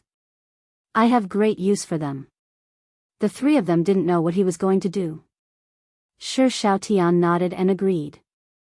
Yu Qianzhou instructed again, Ling Feng, Baisi, and Xian Ping, continue to search for people with spiritual roots. I'll still say it. I'll take as many as you can regardless of age. It doesn't matter if your aptitude is lacking, I have a way to solve it. But remember, keep a low profile and don't let the other sects find out. I've been chased out of supporting Immortals Island. Many people want to kill me. This general's residence is my stronghold now. Don't let it be exposed. The 3 of them looked at each other and Shi Xiaotian asked in surprise, Why were you chased out of supporting Immortals Island? My ass. Yu Qianzhou stood up and patted Shi Xiaotian's shoulder. He smiled and said, Xiaotian, I've taken revenge for you in Anquangsung. The head of An Kuang-sung, Lu Chongqing, and his grandson, Lu Jingguang, were both killed by me. Ah! They were shocked again. Shi Xiaotian swallowed his saliva and said, "Boss, you're not lying to me, right? You killed sect master An Kuang-sung? How is this possible? Damn it. Do I look like a liar to you?" Yu Qianqiu sighed and said, "Ai. If I didn't kill him, would I have been expelled from the supporting immortal island?" Sigh. The days of having someone to back him up were over. From now on, he would have to rely on himself. Everyone, keep a low profile. They were completely speechless, but they still didn't quite believe it. How could the Righteous Path's 6th-ranked sect leader An Kuang-sung be killed so easily? It's good to be expelled from the sect. In the future, I can come here whenever I want. Oh right, Xiaotian, get me a set of ordinary clothes. I can't wear the supporting immortal island's clothes anymore. I'll definitely get into trouble if I stroll around the capital. Yu Qianqiu said. Shi Xiaotian's eyes lit up. From Yu Qianqiu's words, he could tell that Yu Qianqiu was going to be here often. He immediately agreed happily and went out to find clothes for Yu Qianqiu. Ling Feng and the other two were also overjoyed. As for Yu Qianqiu, he flashed into the garden and stored the 100 or so people in the garden into utopia. After giving some instructions to Guan Yu, Shi Xiaotian ran over excitedly with a set of clothes. He said, "Boss, try this set of clothes to see if it suits you. This is my second brother's clothes. His figure seems to be about the same as yours." Yu Qianqiu took a look and saw that the embroidered clothes, jade belt, and thick-soled boots were all prepared. He threw them back and snappily said, "I just told you to keep a low profile. Why did you give me these clothes? Are you afraid that others won't notice me?" He waved his hand and said, "Just give me the clothes of your general residence's servants." "Servants' clothes are for you to wear?" Shi Xiaotian was stunned. Ling Feng and the other two felt a little uncomfortable looking at the silk robes they were wearing. Yu Qianqiu frowned and said, "Why are you so long-winded? If I say it's fine, it's fine." Left with no choice, Shi Xiaotian could only run back to get him a set of servants' clothes. When Yu Qianqiu put on a slanted hat and adjusted his brand new black clothes, he instantly revealed a satisfied smile and said, "Not bad, not bad. These clothes are really low profile. Xiaotian, from today onwards, I'll be your follower." "I don't dare, I don't dare." Shi Xiaotian hurriedly waved his hand. He thought, if you become my follower, what if one day you're not happy? Where am I going to find spirit stones and spirit pills? Yu Qianqiu waved his hand and said, "Don't be long-winded. In front of others, I'll be your follower. Behind others, I'll still be your boss." That's settled. Ling Feng and the other two exchanged glances and said, "Xiaotian, find us a set of servants' clothes too." "Why? Is it fun to be a servant's follower?" Yu Qianqiu glared at them and said, "Do you want to go to the capital's 10,000 flower house to be a pimp?" The three looked at each other and didn't dare to say anything. After staying in the capital for so long, the three naturally knew what kind of place 10,000 flower house was. Xiaotian. Speaking of 10,000 flower house, I've never been there before. Why don't you take me there now? Yu Qianqiu tidied up the crooked hat on his head and sighed. At this time, he had already put away the storage bag and the sword on his back. To him, it didn't matter if these things were on display or not. If he wanted to take them out, it would only take a thought. The three looked at each other and didn't know if he was telling the truth or not. Looking at his serious expression, it didn't seem like he was joking. Shi Xiaotian asked tentatively, "Boss, you really want to go to 10,000 flower house?" "Heh. That place is a lively place." "Oh. Lively?" Yu Qianqiu nodded his head seriously and said, "I was just saying it casually. Since you want to go, as your follower, I naturally have to accompany you." "Ai. If you want to go, then hurry up. Let's go. Let's go. Don't waste time." The three were completely speechless. Yu Qianqiu pushed Shi Shaotian out in a hurry. As he walked, he didn't forget to look back and warn the three who followed him, "What are you three doing here? Go do what you need to do." Pillar of State General's residence. Yu Qianqiu had lived here for more than a year, so he was very familiar with the place. In the wealthy and powerful mansion, the two of them walked out of the back garden one after another.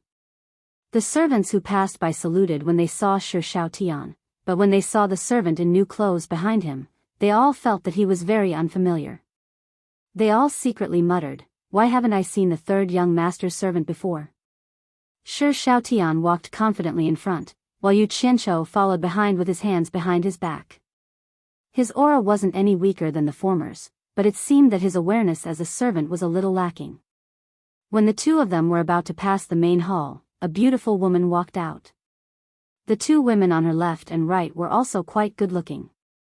Behind them was a group of servant girls. Shi Shaotian slowed down and said in a low voice, "You know my mother.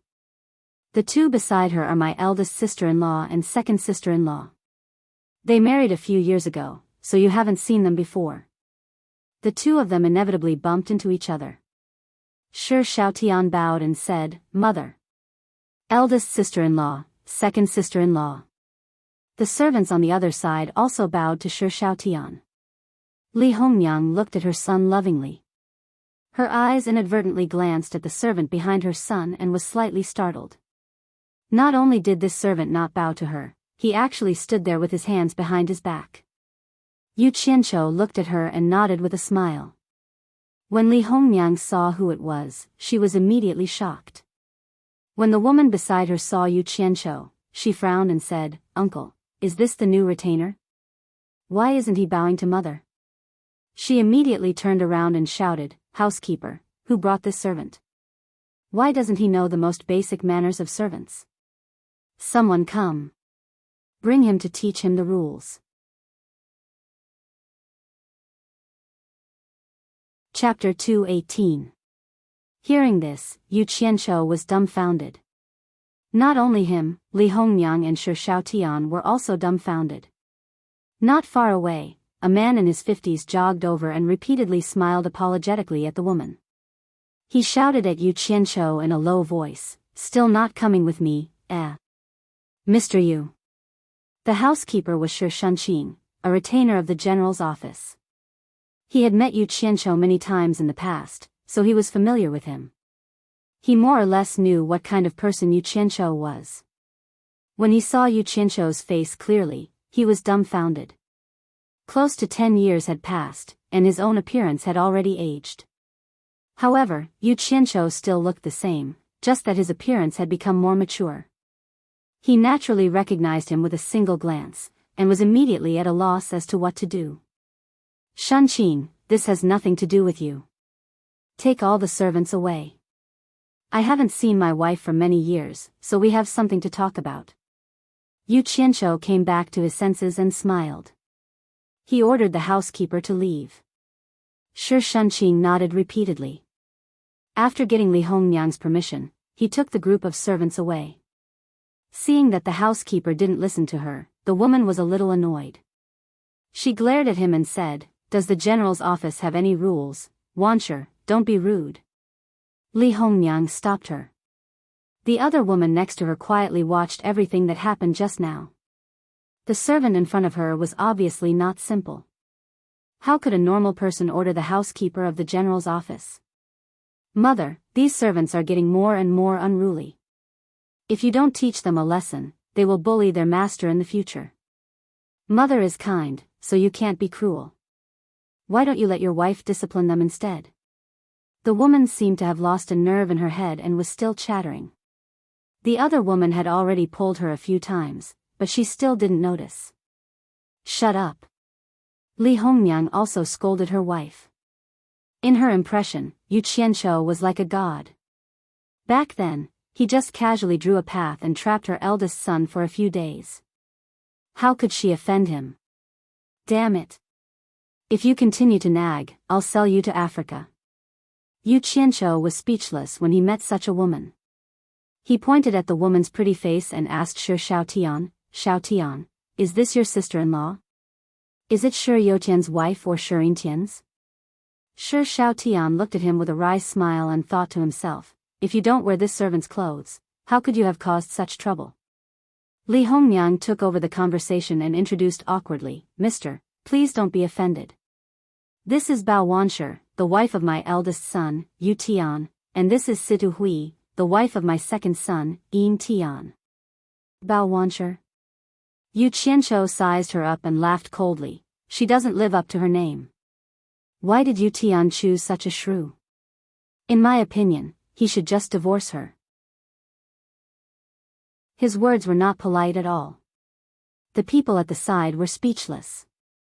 Shi Xiaotian really didn't know whether to laugh or cry. Bao Wanshi was so angry that her face turned pale. She said with a trembling voice, You. Wah. She was so angry that she cried. Yu Qianqiu didn't have a good impression of shrewd-like women. What he said just now was to anger her. Seeing that she was crying, he immediately became interested in watching a good show. He jokingly said, Cry, continue to cry. It's too soft, louder. Bao Wanshi did as he said and began to cry loudly. Her voice was really sharp, and she even made a lot of body movements. Situ Hui, who was at the side, tried to comfort her, but it was useless. Li Hongmiang felt a headache coming on. Shi Xiaotian quickly pulled Yu Qianqiu back and said, Boss, I'm begging you. Please be lenient with your words. She is my sister-in-law after all.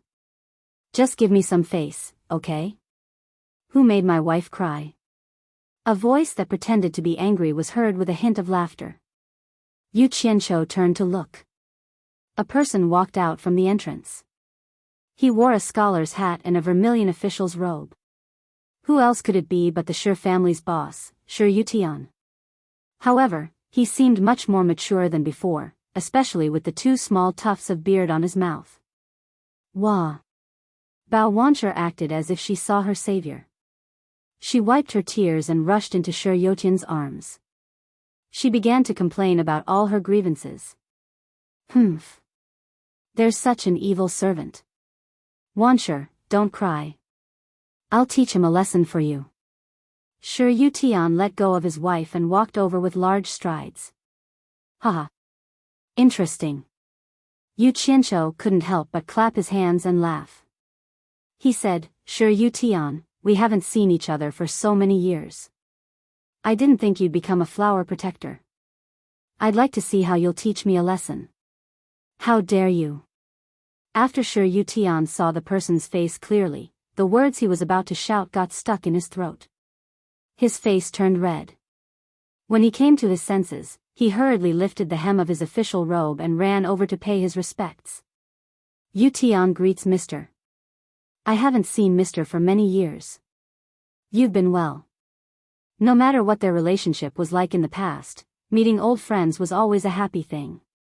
Yu Qianqiu supported him and said with a smile, I don't live as well as you do. Hugging your wife and flirting in public. TSK. What a simple life. Mister, you must be joking. Yu Tian only covets some romantic relationships. How can it compare to Mr. Celestial life? After all these years, Mr. is still as elegant as ever. Yu Tian really envies you. He was speaking from the bottom of his heart. Back then, he painstakingly pursued the path of cultivation. In the end, the path was ethereal and he woke up from his dream. He finally gave up and settled down to marry a wife and focus on his career. However, he couldn't help but have a cultivation complex in his heart. He sighed to himself. His third wife was the one he was envious of.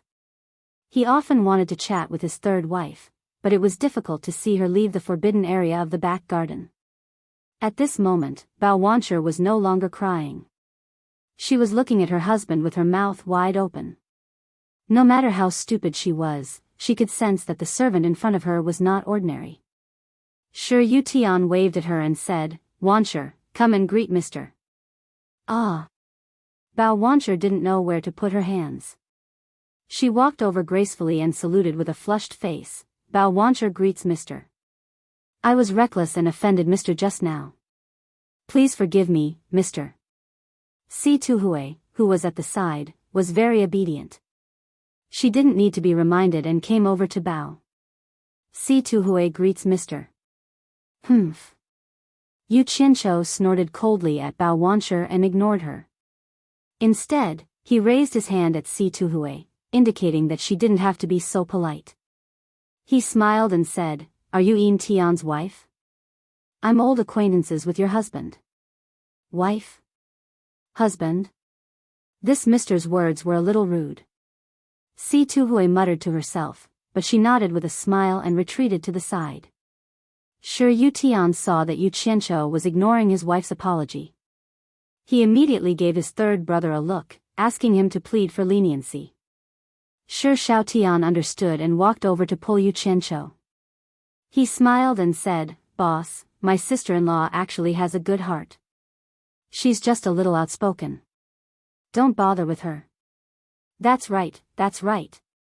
Sure Yu Tian walked over and said, Yu Tian apologizes to Mr. on my wife's behalf. I hope that Mr. will forgive my wife this time for my third brother's sake. Actually, Yu Qianqiu wouldn't really bother with an ordinary person like her. However, women sometimes relied on their status and didn't know the immensity of heaven and earth. In order to be less long-winded in the future, he couldn't help but scare her a little.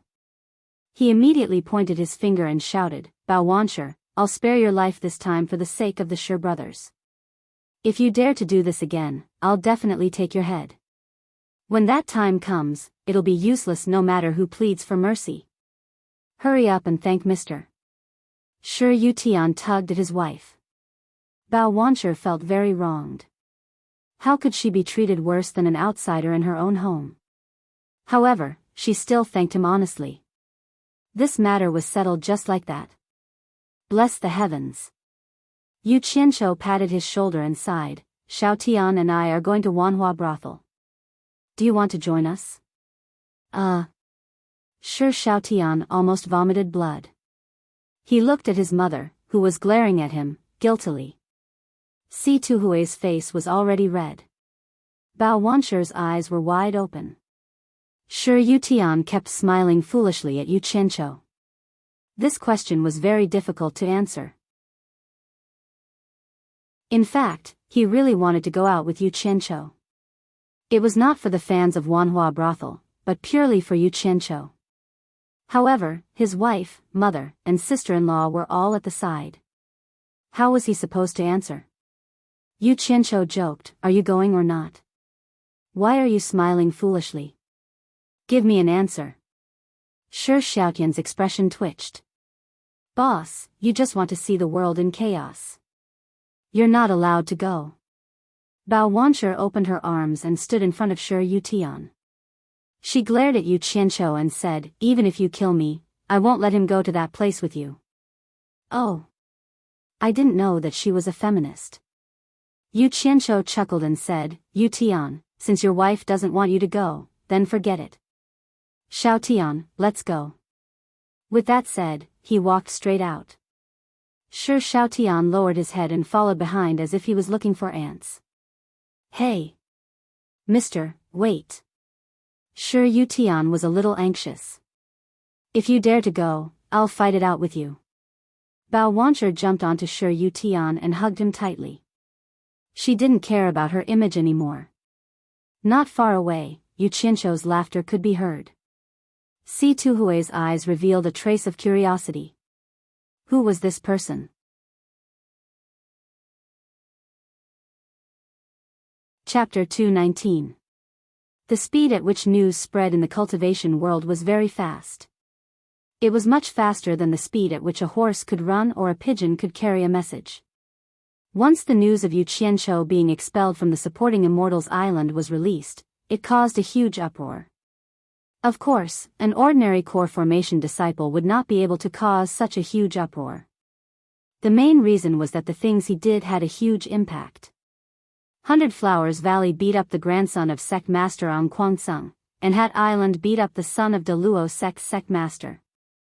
This guy seemed to be targeting those with status. Ang Kwangsung announced that sect master Ang Kwangsung and his grandson had been killed by Yu Qianqiu.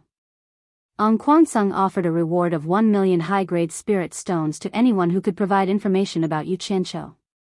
The reward for taking Yu Qianqiu's head was 5 million high-grade spirit stones, and the reward for capturing Yu Qianqiu alive was 10 million high-grade spirit stones.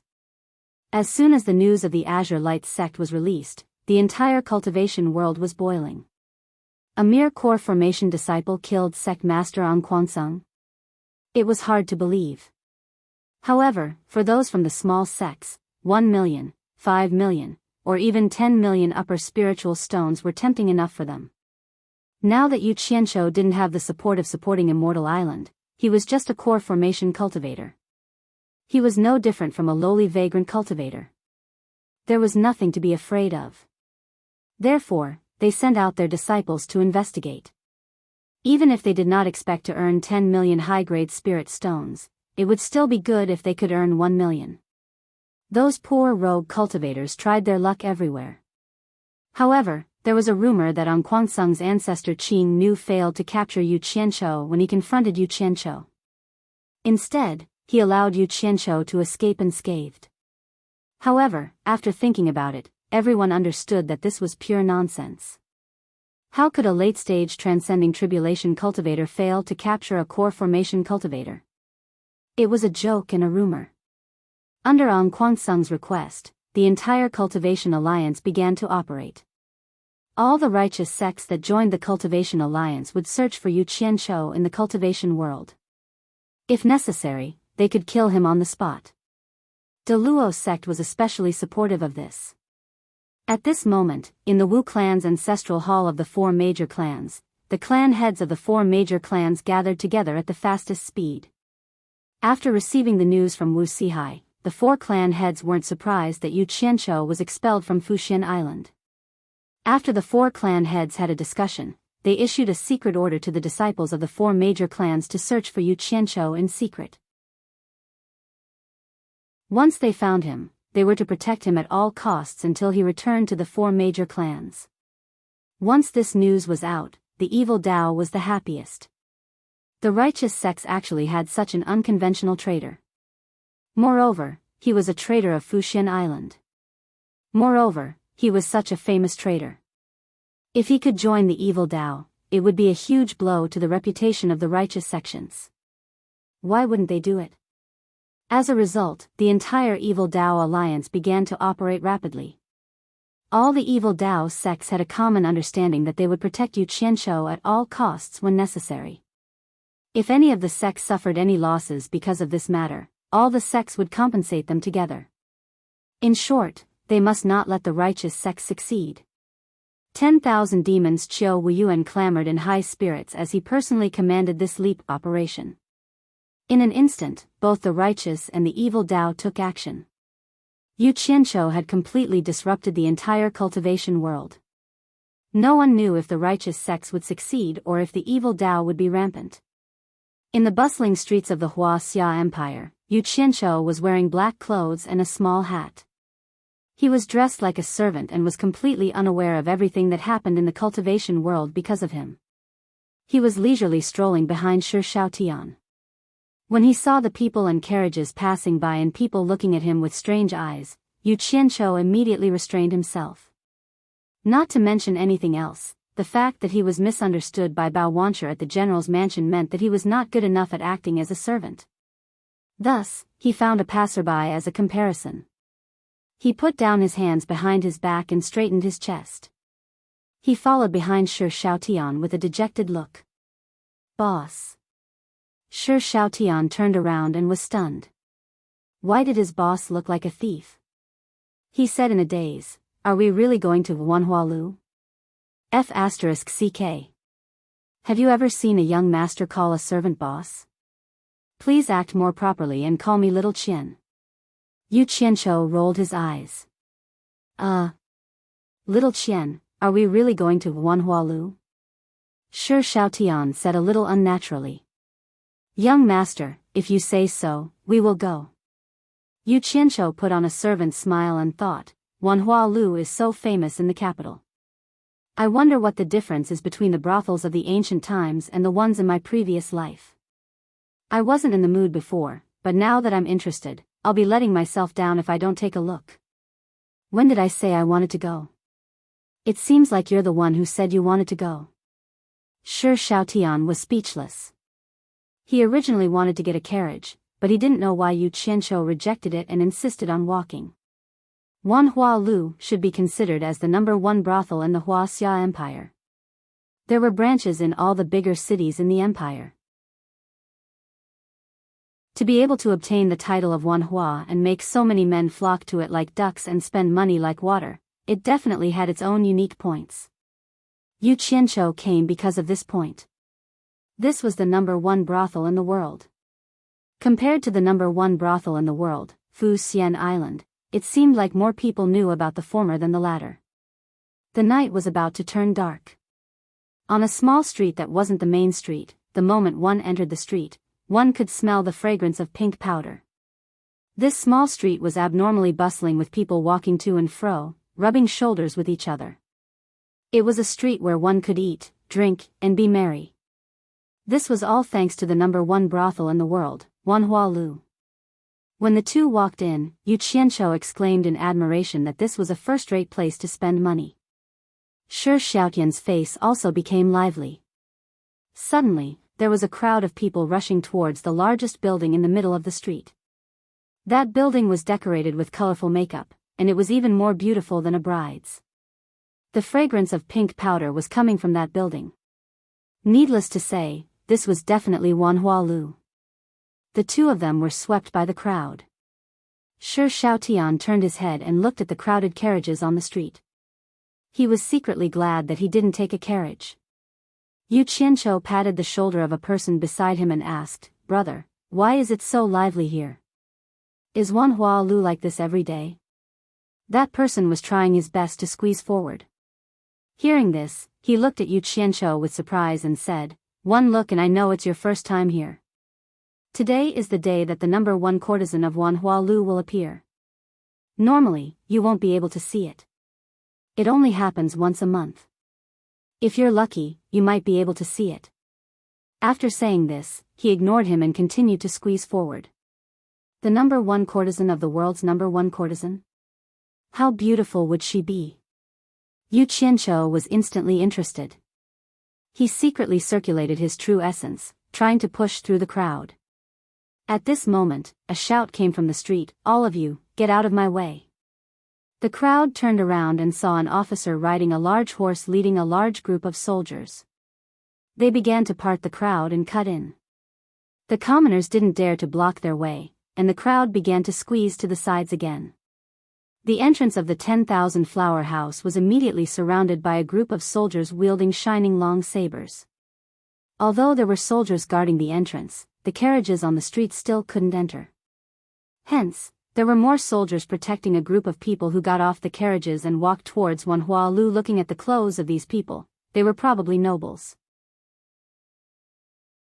Seeing these people easily pass through the crowd with their heads held high, Yu Qianzhou really wanted to throw a few bricks at them, but after thinking about it, he held back. The two of them squeezed into the crowd and waited for more than 2 hours. After the soldiers had probably escorted hundreds of nobles in, they finally retreated and guarded the entrance of Wanhua Lu, not letting random people in. Then, a few rich people who were escorted by their servants were allowed in after negotiating with the tortoise bus at the entrance. As for the people squeezing on the street, they were basically commoners or people who weren't rich or powerful, so they were naturally prevented from entering. They could only watch from the outside. Damn it. The #1 courtesan of the world's #1 courtesan. This daddy here hangs out with the third young master of the National Pillar General's estate, who holds great military power, but I can't even enter a brothel. Damn it. Yu Qianzhou was so angry that his nose almost became crooked. He glared at Shi Xiaotian, who was shaking his head and smiling bitterly. He was very unhappy. A trace of ruthlessness flashed across his face. He raised his hand and shouted, "The third young master of the National Pillar General's estate has arrived."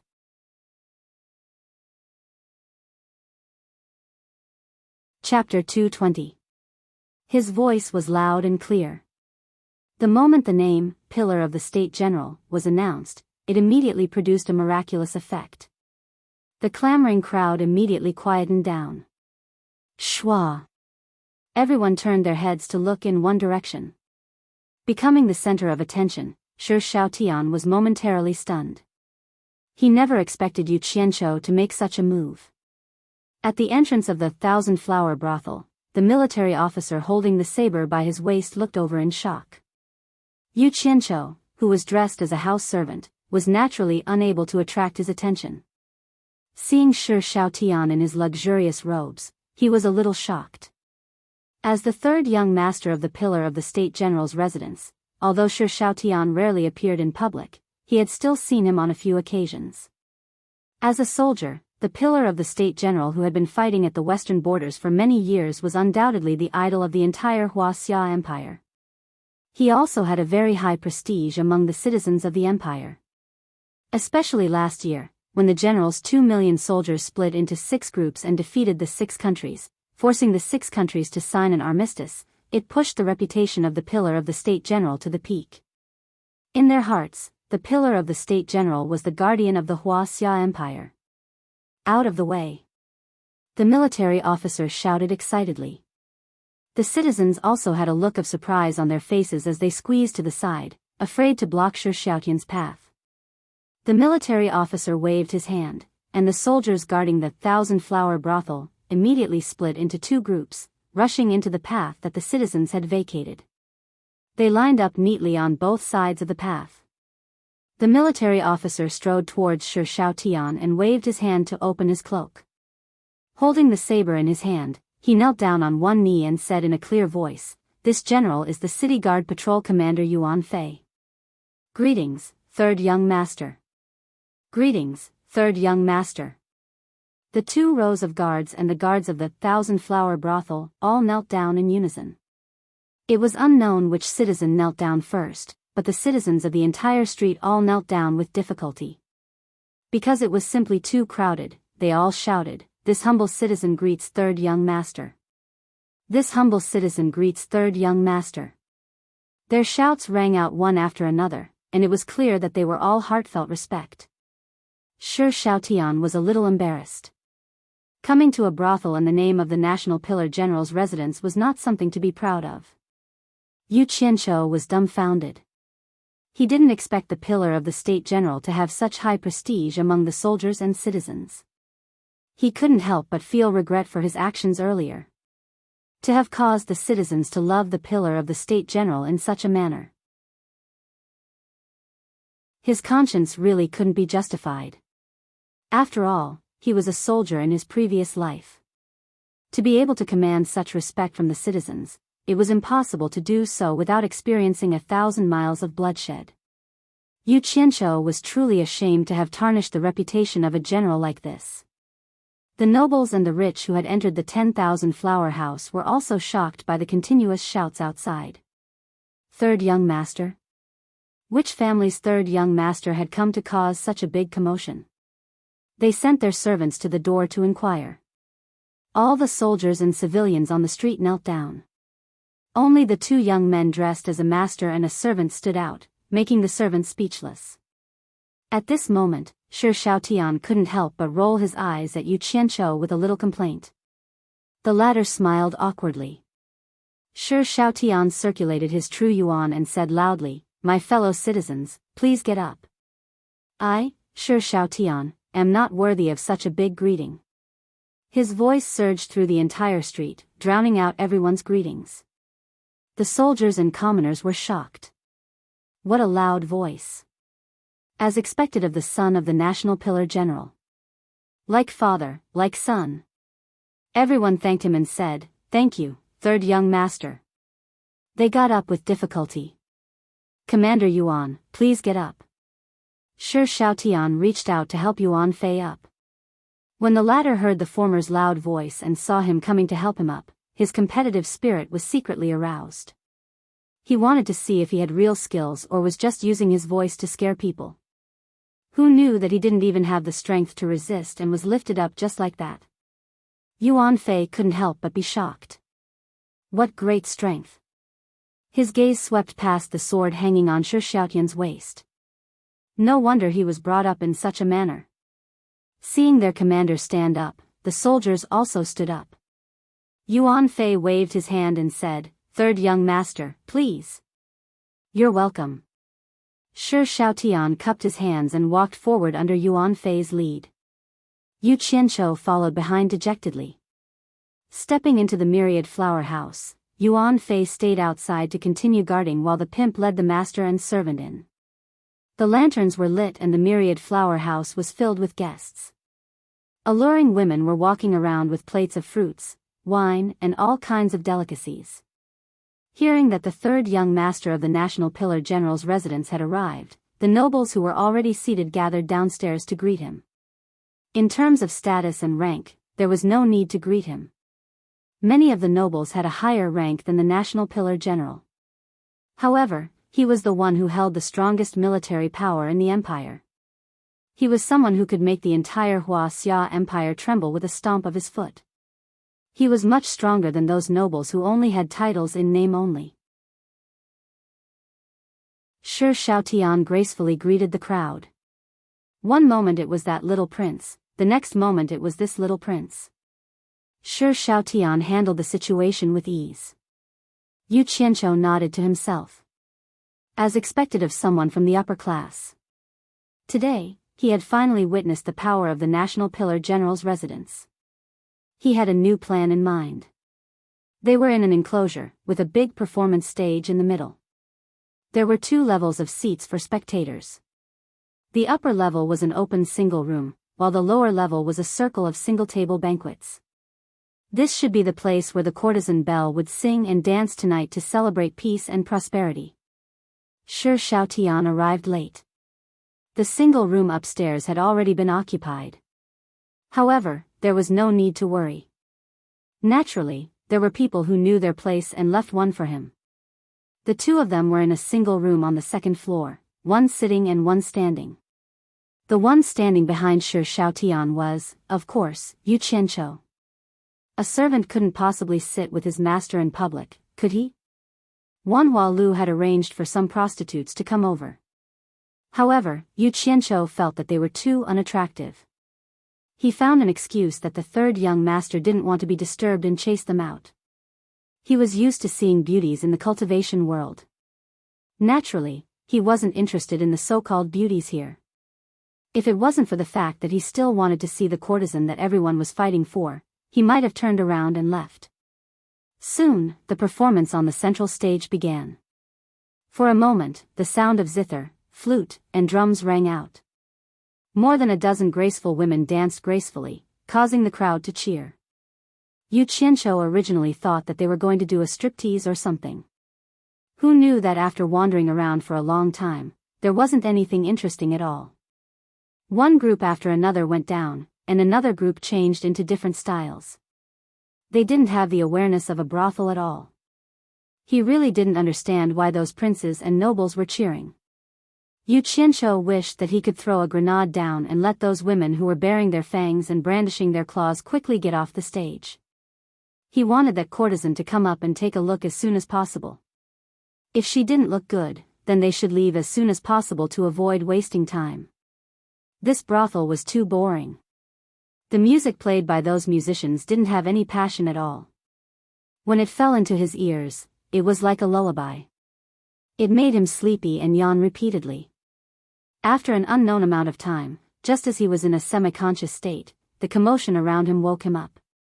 The lonely and light sound of the zither entered his ears, and it was quite refreshing. When he looked again, the surrounding princes and nobles were all leaning against the railings to watch. "The courtesan is coming out," Shi Xiaotian said softly. He also walked to the railings to watch. Yu Qianqiu's eyes lit up. He had been waiting for the stars and the moon. Finally, it was here. He also followed. In the depths of the lanterns, a figure dressed in a light gauze and thin red palace dress leisurely walked over.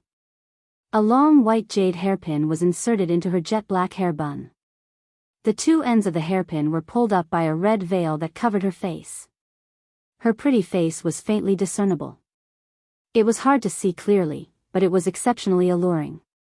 Her white and tender lily-white hands were hugging a plain zither. One side of her ample chest was lightly pressed against it, making the other side even more abruptly perky. The red veil covered her perky buttocks, trying to cover her slender jade legs.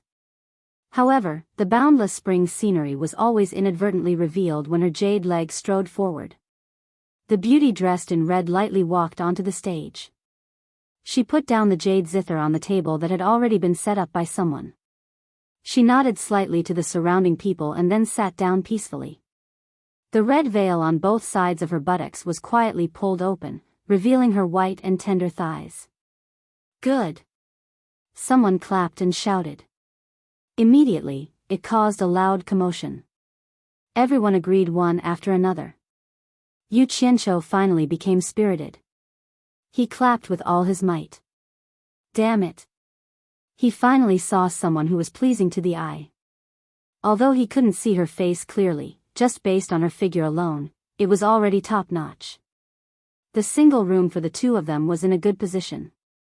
The courtesan happened to be facing the two of them, so they could slowly admire her. 10 jade-like fingers pressed down on the strings of the zither, gently evoking a quiet and exquisite sound. The surroundings immediately quietened down. Yu Qianqiu nodded. At first, he sounded a little sad, but it was still a little interesting. At least he was able to continue listening. The sound of the zither reverberated faintly. The face under the red veil suddenly sang softly, "I am a fox that has cultivated for 1,000 years. 1,000 years of cultivation, 1,000 years of loneliness, The smile on Yu Qianqiu's face instantly froze. Then, it started to twitch.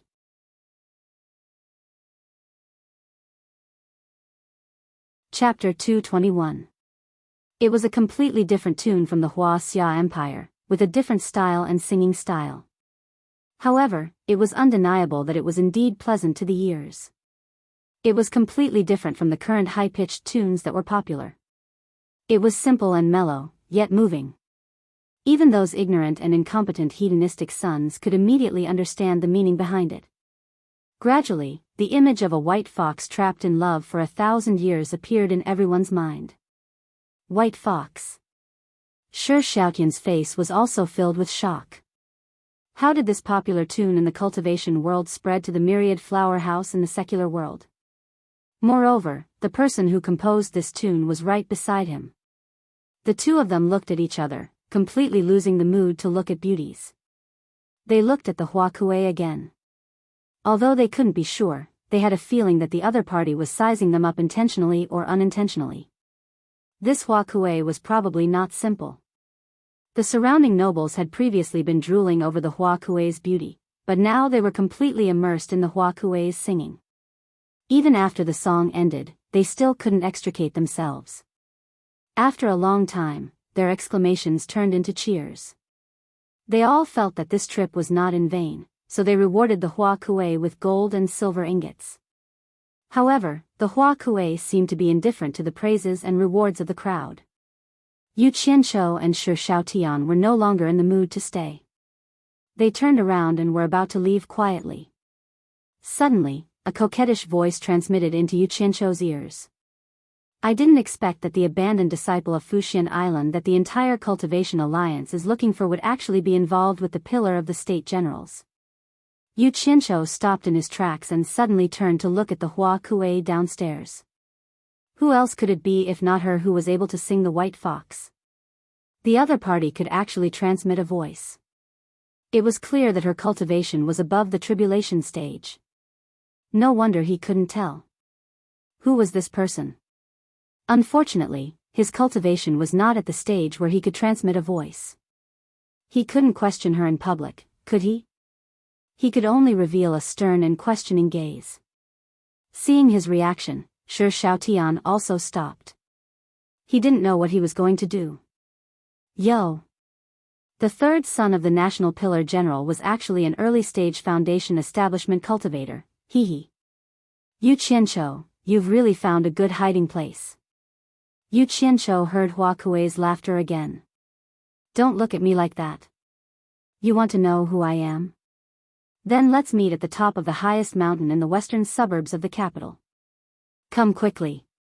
Otherwise, I can't guarantee that the Cultivation Alliance won't find out about the relationship between you and the National Pillar General's residence. Hee hee. After Hua Kuei finished transmitting her voice, she picked up her zither and quietly walked away amidst the cries of pain from the crowd. She only left the crowd with a graceful and extremely alluring back view.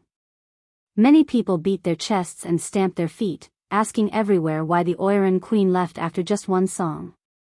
No one could answer. Those who wanted to use force were also stopped by others. Since Myriad Flower Tower was able to establish itself in the Hua Xia Empire, they naturally had a powerful background or strength to back them up. They weren't people they could afford to offend just because they wanted to. Yu Qianqiu squinted his eyes as he watched Hua Kuei leave. He whispered into Shi Xiaotian's ear, I have something to attend to. I'll be heading out first. You play by yourself. With that, he left quietly. Shi Xiaotian looked at the departing Hua Kuei, then at the departing Yu Qianqiu.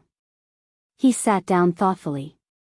After leaving Myriad Flower Tower, Yu Qianqiu found an empty alley and released a flying sword out of thin air. He stepped on the sword and quickly flew towards the western suburbs.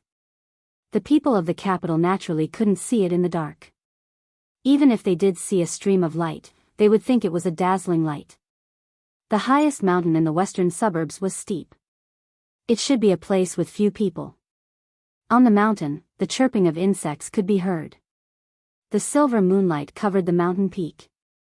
The rocks on the mountain peak were exposed and could be considered flat. As the mountain wind blew, a few old pine trees swayed under the moonlight. Yu Qianqiu landed on his sword.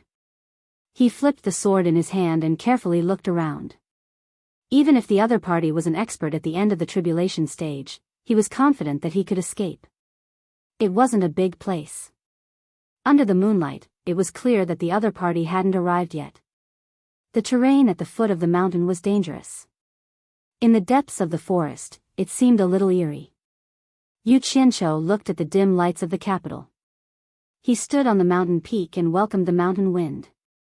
He held his sword with both hands and quietly waited for the arrival of Myriad Flower Tower's Hua Kuei. Ding ding dong dong. The sound of a zither suddenly sounded behind him. Yu Qianqiu was shocked.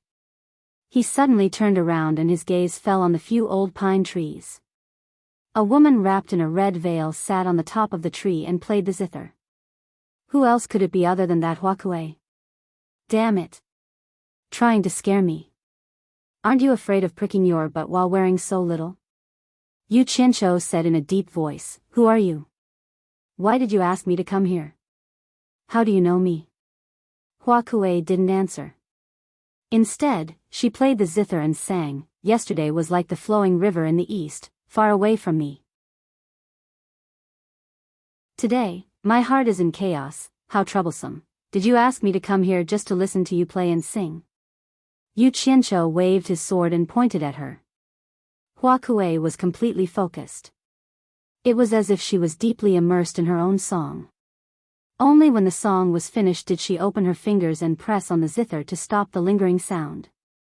She sighed and said, Yu Qianqiu, I heard that the song I played and sang today was composed by you. Crazy. Yu Qianqiu said in a deep voice, So what if I composed it? So what if I didn't? Nothing much. On the treetop, Hua Kuei's figure flashed, and under the moonlight, he suddenly appeared beside Yu Qianqiu, leaving behind several afterimages. The latter was startled, and he fiercely jumped back. Whoosh! Nearly 100 flying swords suddenly appeared, and they protected him from all directions. Hua Kuei, who was holding the zither, was startled. She didn't see how Yu Qianqiu could produce so many flying swords at once. She also didn't see him carrying a storage bag. She chuckled and said, What are you nervous about? But you do have some skills. No wonder you could kill the sect master of Anquangsung. I'm a little curious. How could that half-baked Hao Wuwei teach a disciple like you? That's right, he might have learned it on supporting Immortal Island. But how Wu Wei doesn't know how to play the zither or sing? What do you mean by good or bad? I don't know him. Who are you? Why did you ask me to come here? Yu Qianqiu said in a deep voice. You don't know Hao Wu Wei? Oh. Hee, I get it. You should know the Hao Sansi of An Kuangsung, right? Isn't he your master? Hua Kuei laughed. What does my master have to do with you? Hua Kuei smiled and said, I heard that you offended the sect master of An Kuangsung because of your master's death. That's why you joined supporting Immortal Island. Yes. You beat up the grandson of the sect master of An Kuangsung in the 100 Flowers Valley. Then, you beat up the son of the Deluo sect master at Hat Island. Then, you killed Lu Chongqing and his grandson. It looks like you're still brooding over the death of your master, Hao Sansi. Sigh. I didn't expect Hao Sansi to have taken in a good disciple. He's always thinking about avenging his master. It's only right for a disciple to avenge his master. There's no need for you to flatter him. I find it strange. You didn't invite me here to have a heart-to-heart talk, did you? Yu Qianqiu sneered. Only right? Hee. Hao Sansi has finally done something right in this life, so his death isn't unjust. Hua Kuei giggled again, laughing so hard that his body trembled. Su Qin, who was in her arms, stood on the ground. She lifted an arm and removed the veil that was tied to her hairpin. Her charming face smiled at Yu Qianqiu. So familiar. Yu Qianqiu was stunned. He searched his mind and suddenly remembered a person. He couldn't help but exclaim, You're the 100 Charms Enchantress of the Demon Illusion Palace? You're tuning into the Journey of the Soul YouTube channel. Don't forget to subscribe and join us on this journey to catch the most captivating stories.